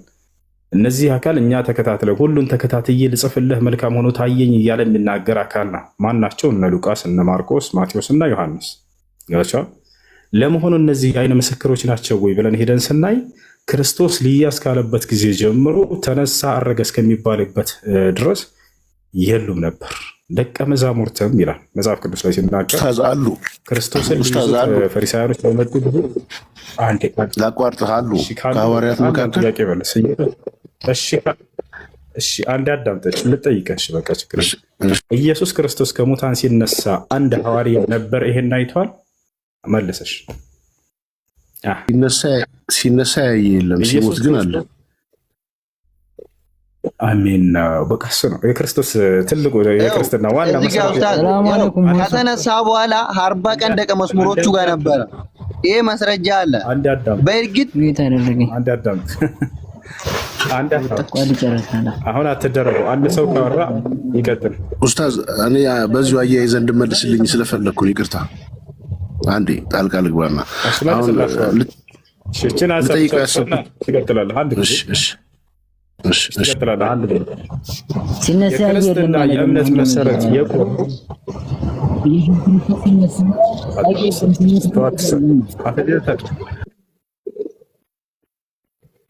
አንዴ የክርስትና የእምነት መሰረት የቆመው እንደ ጳውሎስ አገላለጽ የክርስቶስ ትንሣኤ ላይ ነው። ክርስትና ዋና ምሰሶ በቃ የቆመበት ይሄ ምሰሶ ፈረሰ ማለት ክርስትና ፈረሰ ማለት ነው፣ ውሸት ነው ማለት ነው። ጳውሎስ ምን አለ ሲናገር ክርስቶስ ከሙታን ካልተነሳማ ክርስትናችን ውሸት ነው፣ ስብከታችንም ከንቱ ነው አለ። ምን ካላለ ካልተነሳ። ይህን መነሳቱን ደግሞ ሐዋርያቶች እኛ ለዚህ ምስክሮች ነን ብለው ተናግረዋል። ለክርስቶስ ሁሉ ነገር የአይን ምስክሮች ነን ብለው ተናግረዋል። በጣም ጥሩ። እንደሱ ከሆነ ክርስቶስ ከሙታን ሲነሳ ያየ ሐዋርያ አለ ወይ ብለን መጽሐፍ ቅዱስን ስንጠይቀው የለም። ቅድም ልጁም እንደተናገረው ማን ነው ከላይ ያለው ልጅ አቤኔ ክርስቶስ ከሙታን ሲነሳ ትንሣኤ ሲያደርግ አንድም ሐዋርያ የለም ነበር። አላዩም። ይሄን የአይን ምስክርም አይደሉም። ለዚህ ይህ ነው። ነገር ግን ሁሉ የማይደበቅበት አንድ አምላክ እንዳለ ሁላችንም እናምናለን። የሁሉም እምነት ባለቤት ያ አምላክ ምን አለ ብለን ስናይ አምላክ አላህ ቃል በቃል አልገደሉትም፣ አልሰቀሉትም። ነገር ግን ወደ እኔ ወስጄዋለሁኝ፣ አሳርጌዋለሁኝ አለ። ወማ ቀተሉሁ ወማ ሰለቡሁ ወላኪን ሹቢሀ ለሁም ወኢነ ለዚነ እኽተለፉ ፊህ ለፊ ሸክ ሚን ማ ለሁም ብሂ ምን ዒልምን ኢላ ኢትባዕ ظኒ ወማ ቀተሉሁ የቂና በል ረፈዐሁ ላሁ ኢለይህ ወካነ ላሁ ዐዚዘን ሐኪማ ይላል። አልገደሉትም አልሰቀሉትም ካለ በኋላ ምን አለ? ወደ እኔ አንስቼዋለሁኝ አለ አላህ። በክብር ወደ ሁለተኛው ሰማይ አነሳው። በሁለተኛው ሰማይ ላይ ይገኛል። ማናየው እዚያ ከተባለ አምላክ አላህ ሱብሓነሁ ወተዓላ ከመሲሁ በኋላ ያስነሳቸውን ነቢይ ሙሐመድ ሰለላሁ ዐለይሂ ወሰለምን በአካል ወደዚያ ከመልአኩ ገብርኤል ጋር እንዲያደርጉ አድርጎ በሁለተኛው ሰማይ ላይ ክርስቶስን አሳይቷቸዋል። ነቢያችን ሰለላሁ ዐለይሂ ወሰለም ለዚህ ማስረጃ ሲናገሩ ሶሒህ ሙስሊም ቁጥር 162 ላይ ثم يعني قال النبي صلى الله عليه وسلم واطلعت إلى السماء الثانية فرأيت عيسى ويحيى عليهم السلام ابن الخالة وسلم عليه وقال لي مرحبا بالأخ الصالح والنبي الصالح ነቢያችን ሰለላሁ ዐለይሂ ወሰለም ምን አሉ? ከዚያም ከመላእኩ ገብርኤል ጋር ወደ ሁለተኛው ሰማይ አረግኩኝ አሉ። ሰባቱን ሰማይ ያረጉ እያሉ በዚያም ላይ የአክስትማማች ልጆችን ማንንና ይሕያንና ወይም ዮሐንስንና ኢየሱስን ወይንም ዒሳን አገኘዋቸው አሉ። እነርሱም ባዩአቸው ጊዜ በእኔ ላይ ሰላምታን አቀረቡልኝ አሉ። ሰላሙ ዐለይኩም ወረሕመቱላሂ ወበረካቱሁ አሉ። በአላህ ሰላም እዝነት በረከት በአንተ ላይ ይስፈር ብለው ሰላምታ ካቀረቡ በኋላ ለነብዩ ሰለላሁ ዐለይሂ ወሰለም ምን አሉ? መርሐበን ቢልአኺ ሷሊሕ ወነቢይ ሷሊሕ አለ ዒሳ። መልካሙ ወንድማችን ወይንም ጻድቁ ወንድማችን ጻድቁ ነቢይ እንኳን ወደ ሰማይ ዓለም መጣ ብለው ተቀበላቸው። ጻድቁ ብሎ ነው ክርስቶስ ነቢዩ ሙሐመድ ሰለላሁ ዐለይሂ ወሰለም ያናገራቸው። ሐዲሱን ከፈለጋችሁ አውጥቼ አሳይቼዋለሁ። የሚፈልግ ካለ አውጣልኝ በሌላ አውጣላችሁ። ጻድቁ ነቢይ ጻድቁ ወንድሜ እንኳን ወደ ሰማይ ዓለም መጣ ብሏቸዋል። ኦኬ እሺ፣ ትቀጥላለህ ብለኝ ነበር። እሺ አቤን ይቀጥልና ትቀጥላለህ። ደስ አንደም የተናገረ እሺ፣ ትቀጥላለህ። እሺ አቤን ይቀጥል። ሶስት ጥያቄዎች አሉኝ ግን ከዛ ፊት አሁን እያስረዳት እያለ በተናገርከው ነገር ውስጥ ልጠይቅ ፈልጌ ነበር። ያ ምንድን ነው? ቁርአን ያለ ቃል ነው ብላችሁ ታምናላችሁ እናንተ አይደል? ቁርአን ያለ ቃል ነው ብላችሁ ታምናላችሁ። ያ ማለት እኛ ደግሞ ክርስቶስ ሲሰቀል ያየው ማለት ሲነሳ ከሞት ማን ያየው አለ? እነ ጳውሎስ ምናምን ነው የተናገሩ ሰዎች ነው የተናገሩት። እዚህ ጋር ቁርአን ላይ ግን አላህ ራሱ ነው እየተናገረ ያለው እያልክ ነበር። ቅድም ደግሞ ስለ ክርስቶስ ስም ሆነ አሚን ስለ ኢሳ ሚውት የሚረብሽ ነው። እሺ ካሊድ ምን ነበር? አንድ ጊዜ እስኪ በጣም የተፈተነ ነበር። እሺ ካሊድ ምን ነበር? እሱ አቤት፣ እየሰማህ ነው? አቤት በቃ ኩብራ ባትፈጭኝ አትፍጠኝ፣ እያናገርኩት ነው አይደለ? አትፍጠኝ። ከዚህ በፊትም ፈጥነሽ አድሚንነትሽን አንስቼዋለሁ። አትፍጠኑ አድሚኖች፣ ሰው እያናገርክ ከሆነ አትፍጠኑ። እሺ አቤን ይቀጥላል። እሺ እና ቁርአን ፈርስ ያለ ቃል ነው ብላችሁ የምታምኑ ከሆነ አላህ በቁርአኑ ላይ ደግሞ እያወራው ነው። አይሰማም? አልሰማም? አለው ይሰማል። ቀጥል። አላህ በቁርአኑ ላይ ሰርድ ፐርሰን ሆኖ የተጻፈበት ቦታ አለ። ለምሳሌ ቅድም አለ ቁርአን ያለ ቃል ነው ብለህ የምትለኝ ከሆነ የኢሳ ቃል እኔ እንደዚህ ነኝ እኔ እንደዚህ ነኝ እኔ እንደዚህ ነኝ እያለ ሲያወራ ነበረ ኢሳ ቁርአኑ ላይ ማለት ነው። ክርስቲያኖችን አላህ ያጥፋችሁ እያለም የሚራገብበት ክፍል አለ። የዚህ ቁርአን ባለቤት ወይ አላህ ከሆነ እንዴት አላህ ያጥፋችሁ ብሎ ይላል? አላህ ራሱ አንድ እቺ መልስልኝ። ከዛ ወደ ሁለተኛው ጥያቄ እሱን በጣም ጥሩ። አምላክ አላህ ስብሐነሁ ወተዓላ በአራት መንገድ ይናገራል በቁርአን ላይ። አንደኛ እኔ እያለ ይናገራል ራሱ ቃል በቃል። ለምሳሌ ኢነኒ አነላህ ላ ኢላሃ ኢላ አነ ፈዕቡድኒ ወአቂም ሰላተ ሊዚክሪ ይላል። እኔ አላህ ነኝ፣ ከእኔ በስተቀር ሌላ ማንም አምላክ የለም፣ እኔንም በብቸኝነት ተገዙኝ፣ እኔንም ለማውሳት ስትሉ ሶላትን ስገዱ እያለ ይናገራል። በሌላ ቦታ ላይ አለም አዐድ ኢለይኩም ያ በኒ አደም አላ ተዕቡዱ ሸይጣን ወአን ዕቡዱኒ ሃዛ ሲራጡ ሙስተቂም ይላል። እናንተ የአዳም ልጆች ሆይ ሰይጣንን እንዳትገዙ ብዬ ወደ እናንተ ቃል ኪዳንን አልያዝኩም ነበርን? እርሱ ግልጽ ጠላት ነው ለእናንተ አላልኳችሁም ነበርን? እኔም በብቸኝነት ተገዙኝ አላልኳችሁም ነበርን? ይህ ነው ቀጥተኛው መንገድ እያለ ይናገራል። ስለዚህ የመጀመሪያው አላህ እኔ እያለ ይናገራል። ሁለተኛ እኛ እያለ ይናገራል። እኛ እያለ ይናገራል። ታዲያ አላህ ስብሐነሁ ወተዓላ እኛ የሚለው ብዙ ሆኖ ነው ወይ? ላ አይደለም። በመጀመሪያ እኛነት ለሁለት ይከፈላል። አንደኛ የብዜት እኛነት አለ፣ ሁለተኛ የግነት እኛነት አለ። የብዜት እኛነት ማለት ብዙ አካሎች ሆነው አንድን ስራ ሰርተው ሳሉ ከመካከላቸው አንዳቸው ያን ስራ በሚያቀርብ ጊዜ እኛ ብሎ የሚገልጽበት የሆነ ያገላለጽ ዘይቤ ነው። ለምሳሌ 10 ተማሪዎች አሉ፣ ማነው 50 ተማሪዎች አሉ ትምህርት ቤት እንበል። 10 ተማሪዎችን ገፋፈለና መምህሩ አሳይመንት የቤት ስራ ሰጣቸው። ሰርተው በመጡ ጊዜ ከ10ሩ መካከል አንዱ ወጥቶ በሚያቀርብ ጊዜ እኛ የሰራነው አሳይመንት ወይም የቤት ስራ ይላል አይደል? የዛኔ ብዜትኛነት እንደሆነ እንረዳለን። ከበስተጀርባው 9 ሰዎች አሉ። ይህ የብዜትኛነት ይባላል። ብዙ አካሎች ሆነው አንድን ስራ ሰርተው ከመካከላቸው አንዳቸው ወጥቶ እኛ እንዲህ ሰርተናል ብሎ በሚናገር ጊዜ የሚጠቀመው ቃል ነው። ይህ የብዜትኛነት ነው። ሁለተኛው እኛነት ደግሞ የግነት ወይም የክብረኛነት የምንለው ነው።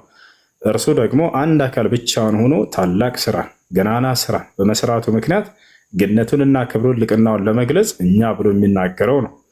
ታዲያ አላህ ሱብሓነሁ ወተዓላ የትኛውን አስቡበት ነው ከተባለ እኛ ሳንሆን የምንወስንለት ራሱ ነው ሊነግረን የሚገባው። ያን ለማግኘት በቁርአን ላይ ሄደን ስናይ የብዜትኛነት ነው ወይንስ የግነተኛነት ነው እኛነቱ ብለን በምናይ ጊዜ አላህ ሱብሓነሁ ወተዓላ የብዜት እንዳልሆነ በርካታ ቦታ ላይ እኔ አንድ ብቻ ነኝ ብሎ ገልጾታል። ለምሳሌ ቁል ሁወላሁ አሐድ ይላል። በል እርሱ አላህ አንድ ነው ይላል።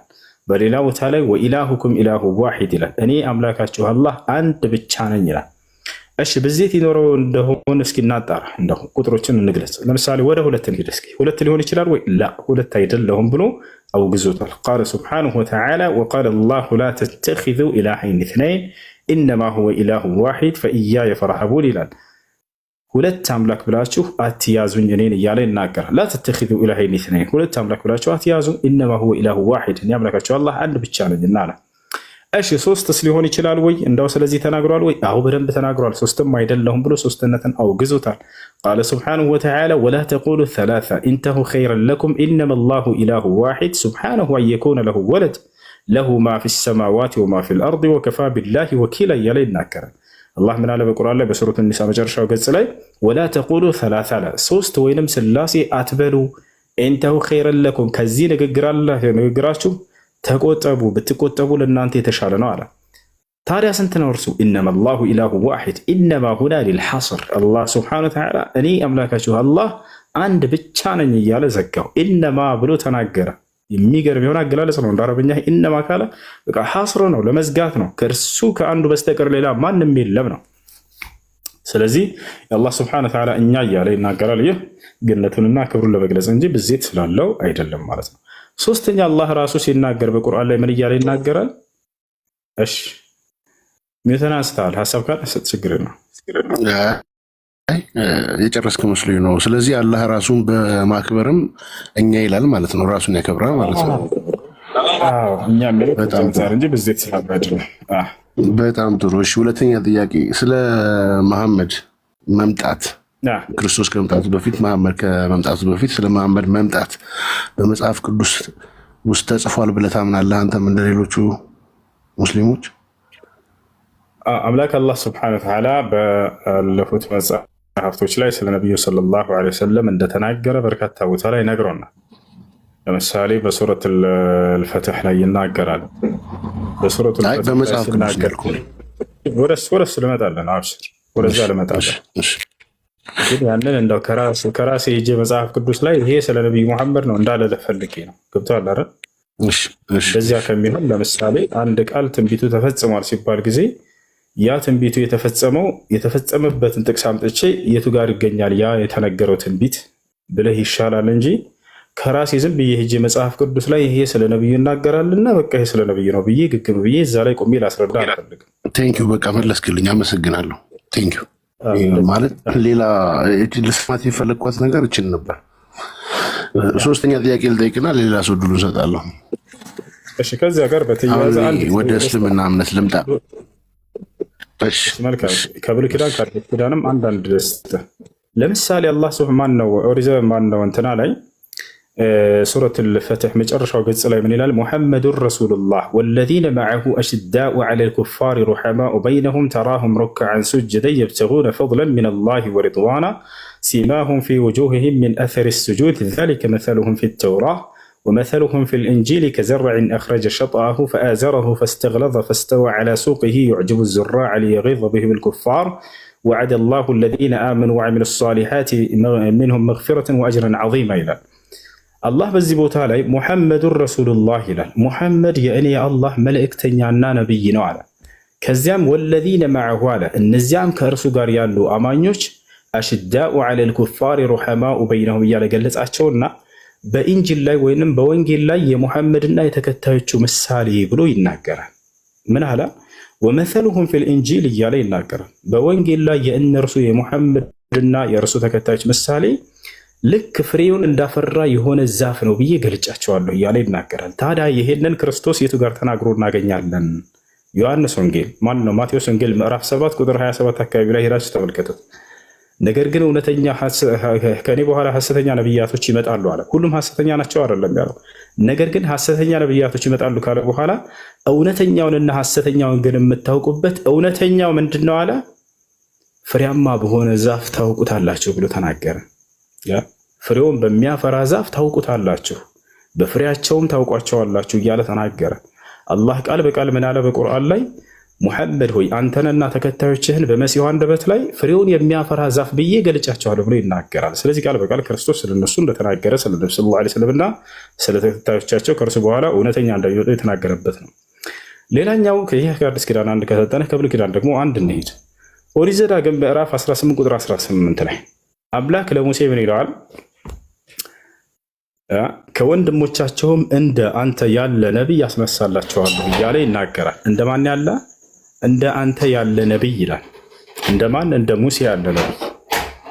ታዲያ በሙሉ መጽሐፍ ቅዱስ ላይ ወይም እዛው መጨረሻ ላይ በእስራኤል ምድር እንደ ሙሴ ያለ ነቢይ አልተነሳም እስካሁን ይላል ቃል በቃል። እንደ ሙሴ ያለ ነቢይ አልተነሳም። ነገር ግን ቁርአን ይናገራል። ቁርአን ላይ አላህ ስብሐነሁ ወተዓላ ሙሴን እንደላከ እነ አብርሃምን እነ ይስሐቅ እነ ዮሴፍ እነ ክርስቶስ እንደላከ ከተናገረ በኋላ ነቢዩ ሙሐመድ ሰለላሁ ዐለይሂ ወሰለም ከማን ጋር አነጻጸራቸው? አንተ ግን እንደ ሙሴ ያለህ ነቢይ ነህ ብሎ ይናገራል። ኢና አርሰልና ኢለይኩም ረሱለን ሻሂደን ዐለይኩም ከማ አርሰልና ኢላ ፊርዓውነ ረሱላ ይላል። ምን ማለት ነው? እኔ ወደ እናንተ መልእክተኛ ላኩላችሁ ይለናል። እኛ ወደ እኛ የተላከው መልእክተኛ ማን ነው? ኮሜንት ላይ ጻፉ። እኔ ወደ እናንተ መልእክተኛ ላኩላችሁ አለ። ወደኛ የተላከው መልእክተኛ ማን ነው? ማን ነው ወደኛ መልእክተኛ የተላከው መልእክተኛ? ልጆች ሙሐመድ አይደለ? ነብዩ ሙሐመድ ሰለላሁ ዐለይሂ ወሰለም ከማን ጋር አነጻጸራቸው? ከማ አርሰልና ኢላ ፊርዓውን ረሱላ፣ ወደ ፈርዖን እንደላኩት አይነት መልእክተኛ ብሎ ተናገረ። ወደ ፈርዖን የተላከው መልእክተኛ ማን ነው? ወደ ፈርዖን የተላከው መልእክተኛ ማን ነው? ጻፉ። ማነው? አቤኒ ወደ ፈርዖን የተላከለት ነው። የኔ ጥያቄ ግን ኡስታዝ አልገባህም መሰለኝ። ገብቶኛል። ቆይ ላስረዳ። አንድ ሀሳብ ጨርስልና ትመጣለህ። ሙሴ ነው። ስለዚህ አላህ ስብሐነሁ ወተዓላ ምን አለ? እንደ ሙሴ ያለ ነቢይ ብሎ ነቢ ሰለላሁ ዐለይሂ ወሰለም ቃል በቃል ራሱ ተናገራቸው። ስለዚህ እዚያ ጋር ከነቢዩ ሙሐመድ ሰለላሁ ዐለይሂ ወሰለም በፊት በመጽሐፍ ቅዱስ ላይ ስለ ነቢዩ ሙሐመድ ተነግሯል ወይ ብለህ ታምናለህ ወይ ባልከው መሰረት ቃል በቃል እዚያ ላይ ለሙሴ ምን ይለዋል? እንደ አንተ ያለ ነቢይ ግን አስነሳላቸዋለሁ ከወንድሞቻቸው ከእስራኤላውያኖች ወንድሞች ይላል። የእስራኤላውያኖች ወንድሞች ደግሞ እስማኤላውያኖች መሆናቸው የታወቀ ነው። አብርሃም ስለዚህ መጽሐፍ ቅዱስን ኡስታዝ አንተ እንደ ኤቪደንስ ትጠቀመዋለህ ማለት ነው። እሱ ለእኔ ሳይሆን አንተ ስለጠየቅ ነው። አሁን ክርስቲያን ሰው መጥቶ እኮ እሱን እኮ ነው አሁን አንተ እኔማ በመጀመሪያ ላይ እኮ ለእኔ አይደለም ለእኔ ቁርአን ይበቂ ነው። እሱን እኮ ነው የምልህ። አሁን ኡስታዝዬ እኔ ያልኩ ስለ መሐመድ መጽሐፍ ቅዱስ ላይ ተጻፈ ብለህ ታምናለህ ወይ ስልህ አንተ አሁን ሁለት ጥቅሶችን ሰጠኝ ከአዲስ ኪዳንና ከብሉይ ኪዳን። ስለዚህ አንተ አሁን እነዚህን ቃሎች እንደ ኤቪደንስ ለመሐመድ መምጫ ትጠቀምበታለህ ማለት ነው። አሁን ቅድም መጀመሪያ ላይ ኖ እኔ ቁርአን ይበቃኛል ስትለኝ ቴንኪው ብዬ ላስቆምህ ነበር። ያን ታይም እንደዛ ያልከኝ መስሎኝ ሌላ ኡስታዝ እንደዛ ሲል ስለሰማሁ ነው ይሄን ጥያቄ ጠየቁ። እኔ ወይ ወደ ሶስተኛው ጥያቄ ልባ።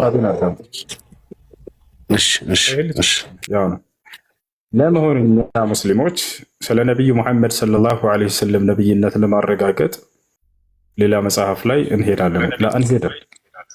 አንሄድም። ግን እዚያ ቦታ ላይ አሁን አንድ ክርስቲያን አንተ መተህ ባትጠይቀኝ ኖሮ ነቢዩ ሙሐመድ ሰለላሁ ዐለይሂ ወሰለም ነቢይ ናቸው ብዬ ለሙስሊሞች ማስረጃ ከፈለጋችሁ ይኸውና ኦሪት ዘዳግም፣ ኦሪት ዘፍጥረት አልላቸው።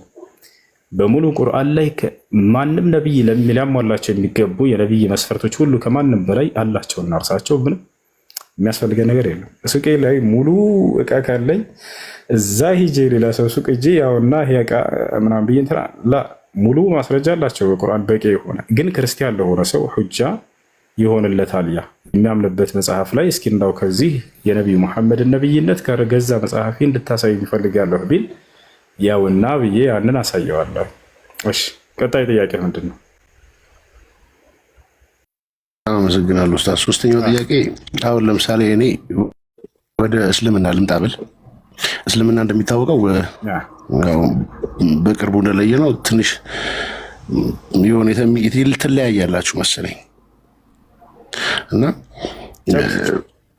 ወደ የትኛው እስልምና ነው መምጣት የምችለው? ትክክለኛውን እስልምና የትኛው ነው ብዬ ብጠይቅህ ምን አይነት መልስ ትሰጠኛለህ? ይቅርታ ድፍረት እንዳይሆንብኝ ግን። አብሽር ፈታ በል። እሺ ለመሆኑ የተለያየ እስልምና አለ ወይ? የተለያየ እስልምና የለም፣ አንድ እስልምና ነው ያለው። ነገር ግን የዛ ግለሰቦቹ ተከታዮች ራሳቸውን ወደ እስላም ያስጠጉ ግለሰቦች ልዩነትን ስላየህ ነው። አንዱ አህባሽ፣ አንዱ ወይንም ወሃቢያ ብለው የሚጠሯቸው ምናምን ልትሰሙ ትችላላችሁ እዚህ ላይ እና ሌሎችም ማለት ነው። አሁን እዚህ ቦታ ላይ እነዚያ የግለሰቦቹ የአረዳድ ልዩነት እንጂ እስልምና ሃይማኖቱ የተለያየ ሆኖ አይደለም። አምላክ አንዴ በነቢያት በኩል ደንግጎ ሰጥቷል ኢስላምን። ያ ኢስላም አይደለም የሚለያየው። ይህ የግለሰቦቹ መለያየት ነው። ገብታችኋል? የግለሰብ መለያየት ደግሞ የእምነቱን እና የእምነቱን መሰረቶች መርሆች መለያየት የሚያስይዝ ነገር አይደለም። ሌላው ነገር የነቢዩ ሙሐመድ ሰለላሁ ዐለይሂ ወሰለም አንዱ የነቢይነታቸው ማረጋገጫ ምንድን ነው? ትንቢት። አንድ ነቢይ ትንቢትን ተናግሮ ያ ትንቢት በተናገረው መሰረት መፈጸሙ የነቢይነቱ ማረጋገጫ ነው። ስለዚህ ዛሬ ሰዎች ተለያይተው ማግኘታችን ነቢያችን ሰለላሁ ዐለይሂ ወሰለም ከዛሬ 1447 ዓመት በፊት ተናግረውታል። ይህ የእስልምናን ትክክለኛ ሃይማኖትነት የዚህ ነቢይ ደግሞ እውነተኛ ነቢይነት ማረጋገጫ አንደኛው ነው። የት ጋር የተናገሩት ከተባለ ነቢያችን ሰለላሁ ዐለይሂ ወሰለም ምን አሉ? افترقت اليهود على 71 فرقة وافترقت النصارى على 72 فرقة وستفترق أمتي على 73 فرقة كلها في النار إلا واحدة قيل من هي يا رسول الله؟ قال من كان على مثل ما أنا عليه اليوم وأصحابي وفي رواية أخرى قال هي الجماعة ነቢያችን ሰለላሁ ዐለይሂ ወሰለም ምን አሉ? ወደፊት የእኔ ትውልድ ከመጀመሪያው አይሁዶች ለ71 ተከፋፈሉ አሉ። ክርስቲያኖች ለ72 ተከፋፈሉ ካሉ በኋላ ወደፊት ደግሞ የእኔ ትውልድ አሉ። ወደፊት የሚለውን በደንብ አስመርበት። ትንቢትን ነው እየተናገሩ ያሉት። በዚያ ዘመን የተለየ ምንም አንጃ የለም። አንድ ነብዩ ሰለላሁ ዐለይሂ ወሰለም እና እውነተኛ ተከታዮቻቸው ጻድቅ የሆኑት የእርሳቸው ሰሃቦቻቸው ብቻ ነበሩ። ነገር ግን ወደፊት ትውልዶቼ ለ73 ይከፋፈላሉ አሉ። ዛሬ የተለያዩት ሰዎች መገኘታቸው የነቢዩ ሰለላሁ ዐለይሂ ወሰለም ትንቢት እውነት እንደሆነ ማረጋገጫ፣ የእርሳቸው ትክክለኛ የነቢይነት ማረጋገጫ ነው። ገብታችኋል? አንድ ነቢይ ከነቢይነቱ መስፈርት መካከል ስለ ወደፊት ትንቢትን ይናገራል። ያ የተናገረው ትንቢት በተናገረበት መሰረት ይፈጸማል። ስለዚህ ወደፊት በርካታ ሰዎች ወደ ኢስላም ራሳቸውን አስተረግተው ነገር ግን የተለያዩ ሆነው ይነሳሉ ብለው ተናግረዋል። አሁን የልጁ ጥያቄ ላይ እንምጣ። ታዲያ እኔ መስለም ብፈልግ የትኛውን ነው ትክክለኛ ብዬ ልከተል ያለ የሚገባኝ ብሏል። ነቢ ሰለላሁ ዐለይሂ ወሰለም ይህን ትንቢት ሲናገሩ የዛን የሰሃቦች ጠይቀዋቸው ነበር ለ73 ይከፋፈላሉ ባሉ ጊዜ ቃሉ መን ሂየ ያ ረሱላህ አሉ ሰሃቦች ያንተን ጥያቄ ጠይቀውልሃል ሰሃቦች ምን ብለው ጠየቁ ታዲያ ያቺ ትክክለኛ መንገድ ላይ ያለችዋ ነፃ የምትወጣዋ ግሩፕ የትኛዋ ነች ብለው ጠየቁ ቡድን የትኛዋ ነች ከዚያም ነብዩ ሰለላሁ ዐለይሂ ወሰለም ነገራቸው ምን አሉ መን ካነ ዐላ ሚስሊ ማ አነ ዐለይሂ اليوم ወአስሐቢ ልክ ዛሬ እኔና ባልደረቦቼ እናንተ ሰሃቦቼ ባለንበት መንገድ ላይ ያሉት ናቸው ብለው ተናገሩ ስለዚህ መመሪያቸው ቁርአንና ሐዲስ እንዲሁም ደግሞ እነዚያ ነብዩ ሰለላሁ ዐለይሂ ወሰለም ያወደሷቸው የርሳቸው ባልደረቦችና ተከታዮቻቸው የነበሩበትን ንጹህ ግንዛቤ የተከተለ ሰው እርሱ ነው በትክክለኛው መንገድ ላይ ያለው ያ ማለት الذي يتبع الكتاب والسنة على فهم سلف الأمة والمقصود بالسلف هم أهل القرون المفضلة الثلاثة الذين زكاهم النبي عليه الصلاة والسلام في حديثه حيث قال خير الناس قرني ثم الذين يلونهم ثم الذين يلونهم نبي صلى الله عليه وسلم أننا لك أن أنت صحابك بالنبات نسوه جنزابي لا يالو سوش ناتشو يمجلوت بلوش الناقرو ቁርአንና ሐዲስን መመሪያቸው አድርገው ይዘው ከዚያም እነዚያን ሶስት ክፍለ ዘመን ላይ የነበሩትን ከቢድዓ ንጹህ የሆነ ከአዲስ ፈጠራ በሃይማኖት ላይ ንጹህ የሆነ በሱና መንገድ ላይ ጸንተው ይሄሩ የሶስቱን ክፍለ ዘመናት ሰዎች ንጹህ ግንዛቤ የተከተለ ሰው እንደሆነ ግልጽ ነው። ሐዲስ ላይ ሲናገሩ ከሰዎች ሁሉ በላጮቹ የእኔ ዘመን ሰዎች ናቸው ከዛ የሚቀጥሏቸው ብለው ሶስቱን ክፍለ ዘመናት አወድሰዋል። ወሁም الصحابة والتابعون واتباع التابعين እነዚህ ሶስት ናቸው። ስለዚህ በትክክለኛው መንገድ ላይ መሆን የፈለገ ሰው فليلزم منهج السلف وهم الذين فهموا الكتاب والسنة بما فهم به الصحابة رضوان الله عليهم وقبلهم النبي عليه الصلاة والسلام أن يانو أبيني በጣም አመሰግናለሁ ኡስታዝ ይሄና በስተመጨረሻ አንድ ጥያቄ ብቻ ልጠይቅ ሰዓት ካልወሰድኩ ይቅርታ ሌሎቻችሁ በእንደ እስልምና አስተምሮ ኢሳ አልተሰቀለም አልተገደለም ተብሎ ይታመናል የሆነ ኡስታዝ ጋር ገብቼ ስጠይቅ እሱ አልተሰቀለም አላህ የሆነ ወታደር እሱን አስመሰለባቸው ምናምን ነገር አለኝ የተሰጠኝ መልስ አልተዋጠልኝም ያ ወታደር ይታወቃል አሁን በክርስትና ዘንድ ማለት ነው እያንዳንዷ ነገር ኤቪደንስ አላት እያንዳንዷ ነገር መረጃ አላት ከነስሙ ከነምናምኑ ያ ወታደር ይታወቃል ለከሌ ማለት ብለህ ትችላለህ እሺ በጣም ጥሩ አሁን እዚህ ቦታ ላይ ዋናው ጉዳይ የክርስቶስ መዳን ነው አንዴ ከላይ ሜት አድርገው ባከህ ዋናው ጉዳይ ምንድነው ሰዎች የተለያዩበት የክርስቶስ ጉዳይ ነው ክርስቶስ ምን ሆነ ግማሹ አረጋለ ግማሹ አላረገም ተገድሏል ተሰቅሏል እንዲህ አይነት ነገሮች ተወዛገቡ ታዲያ አምላክ ይሄን ነገር ማጥራት አለበትና አይወለህ ሜት ከተደረገ በኋላ የተነተን ሰው ባከህ እስኪጨርስ ከዚያ ተከትላለህ ስለዚህ በዚያ ጉዳይ ላይ ነው አምላክ አላህ Subhanahu Wa Ta'ala መግለጽ ያለበት አይደለም የዛን ወንበዴ ሰው በእርሱ ምትክ የተሰቀለውን አይደለም ጻድቅ የሆኑ ስማቸውን ያልነገረን አላህ Subhanahu Wa Ta'ala ስንት አካሎች አሉ መሰረታዊ ነገራቶች ተብለው ሰዎች ሊያስቧቸው ለምሳሌ የአስሐቡል ከህፍ አሉ የዋሻዎች ሰዎች ስማቸውን ማንም ይነግረን ላ የለም ነብያቶች አላህ Subhanahu Wa Ta'ala የተወሰኑትን የገለጽኩላችሁ ያልነገርኳችሁ ብዙ አሉ አለ ስራቸውን ግን ገልጾታል ስለዚህ እነዛ ጻድቅ ነብያቶች እንኳን ስማቸው የመነገር ያላስፈልገ እያንዳንዱን ሰው የሥራ መዝገንተን የቁርአን ማለት አምላክ አላህ Subhanahu Wa Ta'ala ለሰዎች መመሪያ አድርጎ ያወረደው መጽሐፍ ነው አስፈላጊ ቁልፍ ነገራቶችን ይነግራቸዋል እንጂ የማንንም ሰው የሚዘረዝር የድር መጽሐፍ አይደለም ቁርአን እንዘርዘር ከተባለ የዓለሙን ሰው ገልጾ አይዘልቀው ገብቷቸዋል ሌላ ዓለም ትልቅ መጽሐፍ ያስፈልጋል ስለዚህ ዋናው የክርስቶስ ጉዳይ ነው ሰዎች የተለያዩበት ግማሹ አርጓል አለ ግማሹ አላረገም ማለት ታዲያ አምላክ አላህ Subhanahu Wa Ta'ala ይሄን ጉዳይ ሊቋጭ ይገባልና አልገደሉትም አልሰቀሉትም እኔ ግን አሳርገዋለሁኝ አለ እንደው ያ ሰው ማን ሊሆን ይችላል በሚለው ጉዳይ ሙፈሲሮች የተነጋገሩበት ነገር አለ ይሁዳ ነው ይባላል ይሁዳ እንዴት ሊሆን ይችላል እሱን አንድ ንገሩ ይሁዳ እንዴት ሊሆን ይችላል በመጀመሪያ ابن عثيمين رحمه الله تعالى تلقوا علم تفسيراቸው ላይ ይሁዳ ሊሆን ይችላል ብለው የተናገሩበት አለ እኔ መስሎ ሊሆን ይችላል ብዬ አስባለሁ ቁርአንና መጽሐፍ ቅዱስ ላይ የተወሰኑ ነጥቦችን ልስጣችሁ እሱ ሊሆን እንደሚችል የሚጠቁም ነገር ግን እሱ ሆነም ባልሆነም እኛ ዋንዳ የክርስቶስ መዳን ነው እንደነገርኳችሁ የሚያሳስበን እሱ ነው በተሻለ ያ ነው ክርስቶስን አምላክ አላህ Subhanahu Wa Ta'ala እንዳዳነው ጫፉ እንዳልተነካ ግልጽ አድርጎ ምንም በማያሻማ ሁኔታ በርካታ ቦታ ላይ ነግሮናል አሁን ግን ያ ሰው ማን ሊሆን ይችላል የሚለው እንመልከት አንዴ ነው ታድርጉ ኡስታዝ የሚታረጋለው ግን ቅድም እንትና ይደሳለኝ ሲያወራ አላህ በል ስትለው ነበረ እና ምናልባት አሁን እኛ ኢሳ ብትለኝ ይገባኛል። ደስ በሚል ሁኔታ ነው እስካሁን እያስረዳኸኝ ያለውና በዛ መልኩ ብቀጥል ደስ ይለኛል። እንቀጥላለን። አሁን ስለዚህ ማን ሊሆን ይችላል የሚለውን በደንብ አዳምጡ። ሱረቱል ማኢዳ ከቁርአኑ ልጀምርላችሁ። ሱረት አልማኢዳ ይላል 5ኛው ምዕራፍ፣ የማዕድ ምዕራፍ ማለት ነው። ማዕድ ታውቃላችሁ? ሰዎች ተሰባስበው ምግብ የሚበሉበት የማዕዱ ምዕራፍ አለው አላህ። ስለምን ማዕድ ነው እያወራ ያለው? ስለመጨረሻው የዒሳ ዓለይሂ ሰላም የእራት ግብዣ ማዕድ የሚያወራ ነው። ያ ማዕድ ከወዴት ነው? ከሰማይ የመጣ ነው።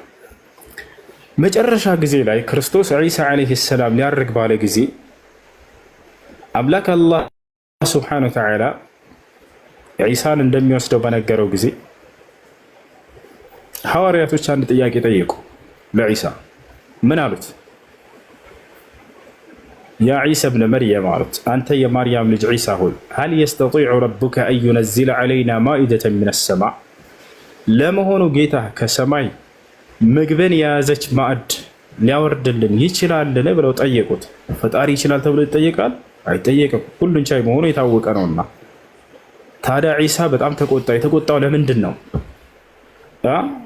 ስለ ራሱ ክብር አይቆጣም ዒሳ። ማንም ነቢይ ስለ ራሱ ክብር አይቆጣም፣ ስለ አምላካቸው ክብር ነው የሚቆጡት። ቃል እተቁላህ ኢን ኩንቱም ሙእሚኒን አላቸው።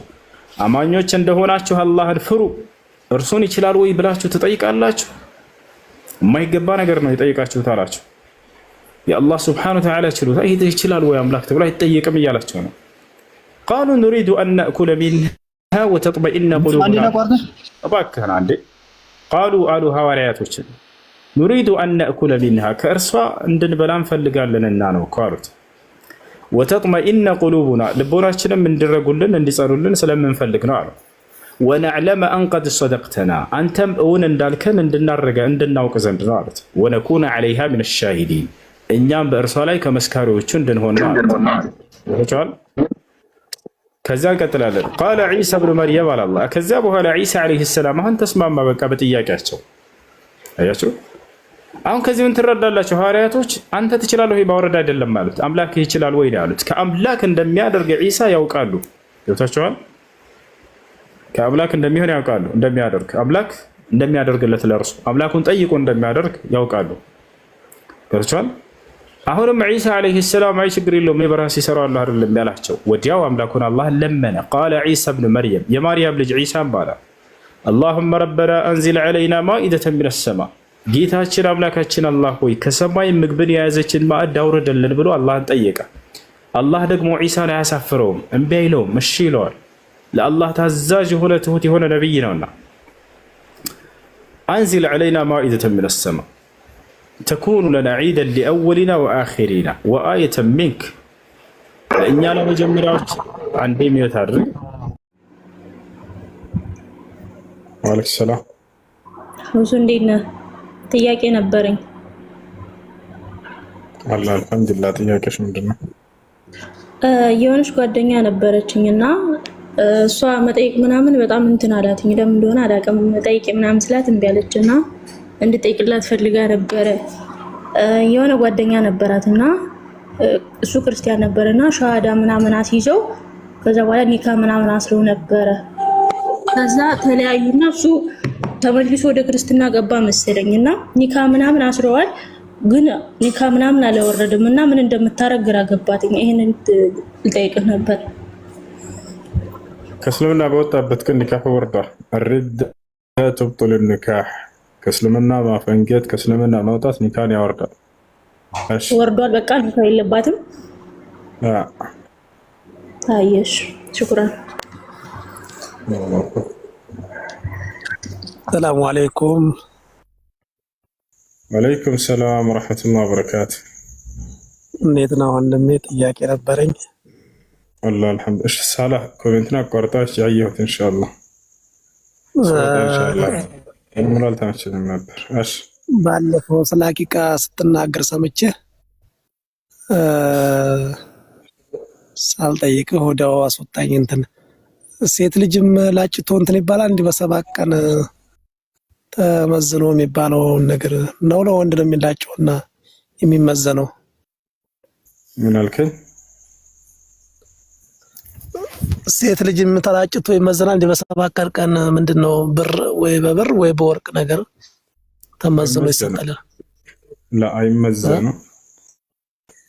አቂቃ ነው የሚደረግላቸው እንጂ እንትን ፀጉራቸው ምናምን አይመዘንም። እሱ ነቢያችን ሰለላሁ ዐለይሂ ወሰለም ሐዲስ ላይ ሲናገሩ ኩሉ መውሉድን ሙርተሀኑን ቢዐቂቀቲህ ዩዝበሑ ሊሳቢዒህ ወዩሕለቁ ወዩሰማሉ።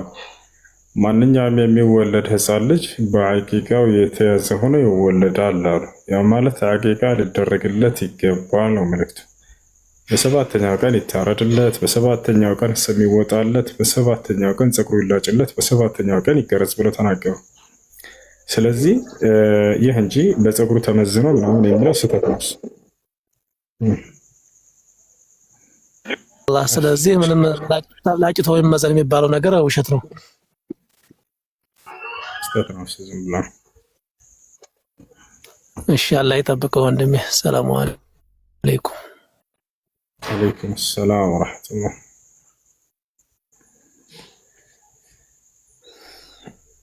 እሺ ጥያቄ አለ?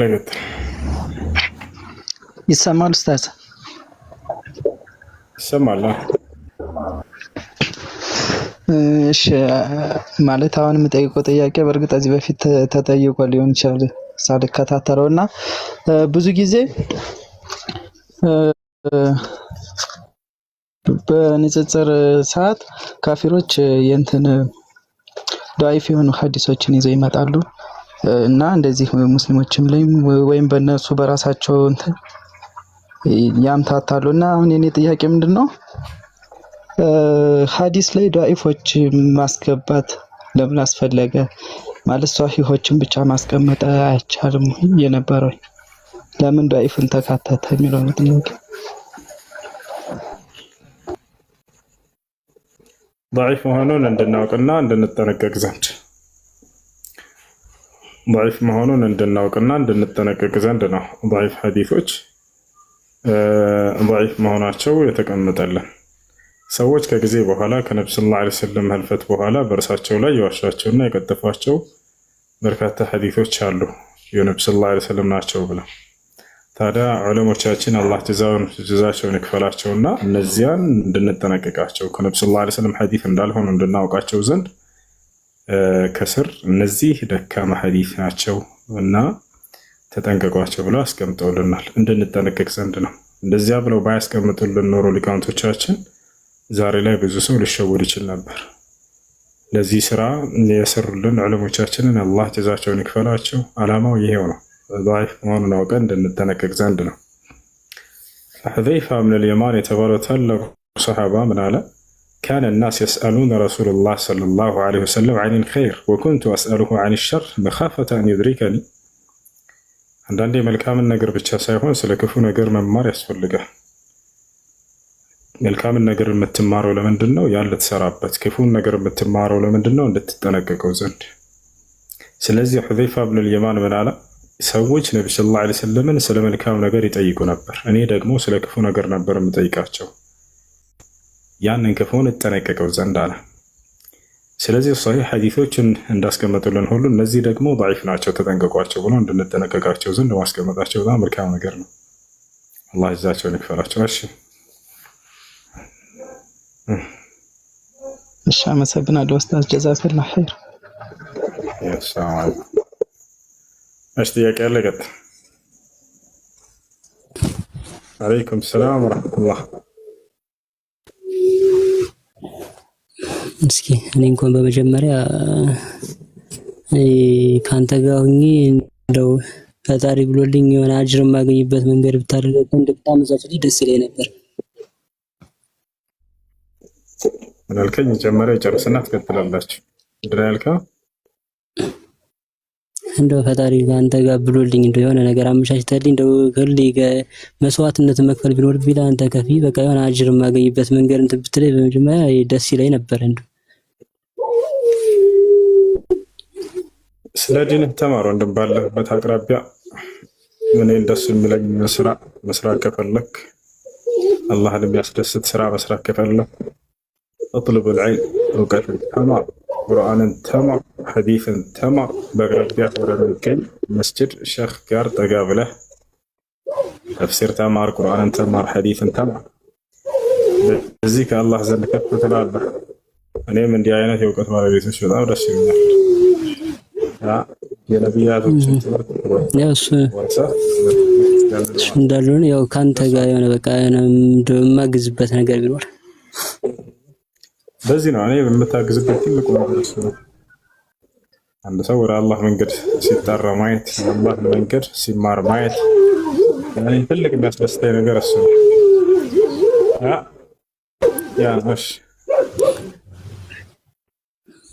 እና ሲቀጥል ደግሞ የሆነ ትናንትና አንድ እንትን እያየሁ ነበርና ላይቭ ላይ ኢየሱስ ክርስቶስ በመጽሐፍ ቅዱስ ላይ ካሁን ከእንትን ካለ በኋላ መጥቶ እንደሚሞት ምናምን ተናግሯል ምናምን የሚል ነገር እያየሁ ነበርና ስለዛ እስኪ ምናልባት እንትን የምትለው ነገር ካለክ ያው ለሌሎችም ትምህርት ሊሆን ስለሚችል መሲሁ ዳግም መጥቶ እንደሚሞት አለ መጽሐፍ ቅዱስ። መሲሁ ዳግም መጥቶ እንደሚሞት አለ መጽሐፍ ቅዱስ ላይ ሆነ። እስኪ ያው ይሄን በደንብ ብታብራራውና ሁሉም እንደው ቢረዳው አብዛኛው ይሄንን ያው ባለማወቅም ሊሆን ይችላል እንትን የሚሉት መሲሁ ዳግም መጥቶ እንደሚሞት አለ ማስረጃ። መሲሁ ዳግም መጥቶ ይሞታል። ትክክል ነው ይሄ ነገር አለ። እሺ እስከዛ ጥያቄ ላይ ቀጥል ኢንሻአላህ እናጣላችሁ። ወአለይኩም ሰላም ወራህመቱላህ ዑመር። እሺ ጥያቄ ላይ ቀጥል። ሰላም አለይኩም። ወአለይኩም ሰላም ወራህመቱላህ ወበረካቱ። እሺ እንቀጥልስ? እሺ ክርስቲያኖች ካሉ አስቀድሟቸው። ጥያቄ ያለው ክርስቲያን ካለ ይቀጥል። አይ እሱ አቤት እየሰማህ ነው። ጥያቄ አለ? በቀደም የሆነ ሁለት ጥያቄ ስላልቃለኝ ምናምን ብዬ በውስጥ ላውራክ ብዬ ነበር። እንደነገ ቴክስት ልኬም አላየከውም።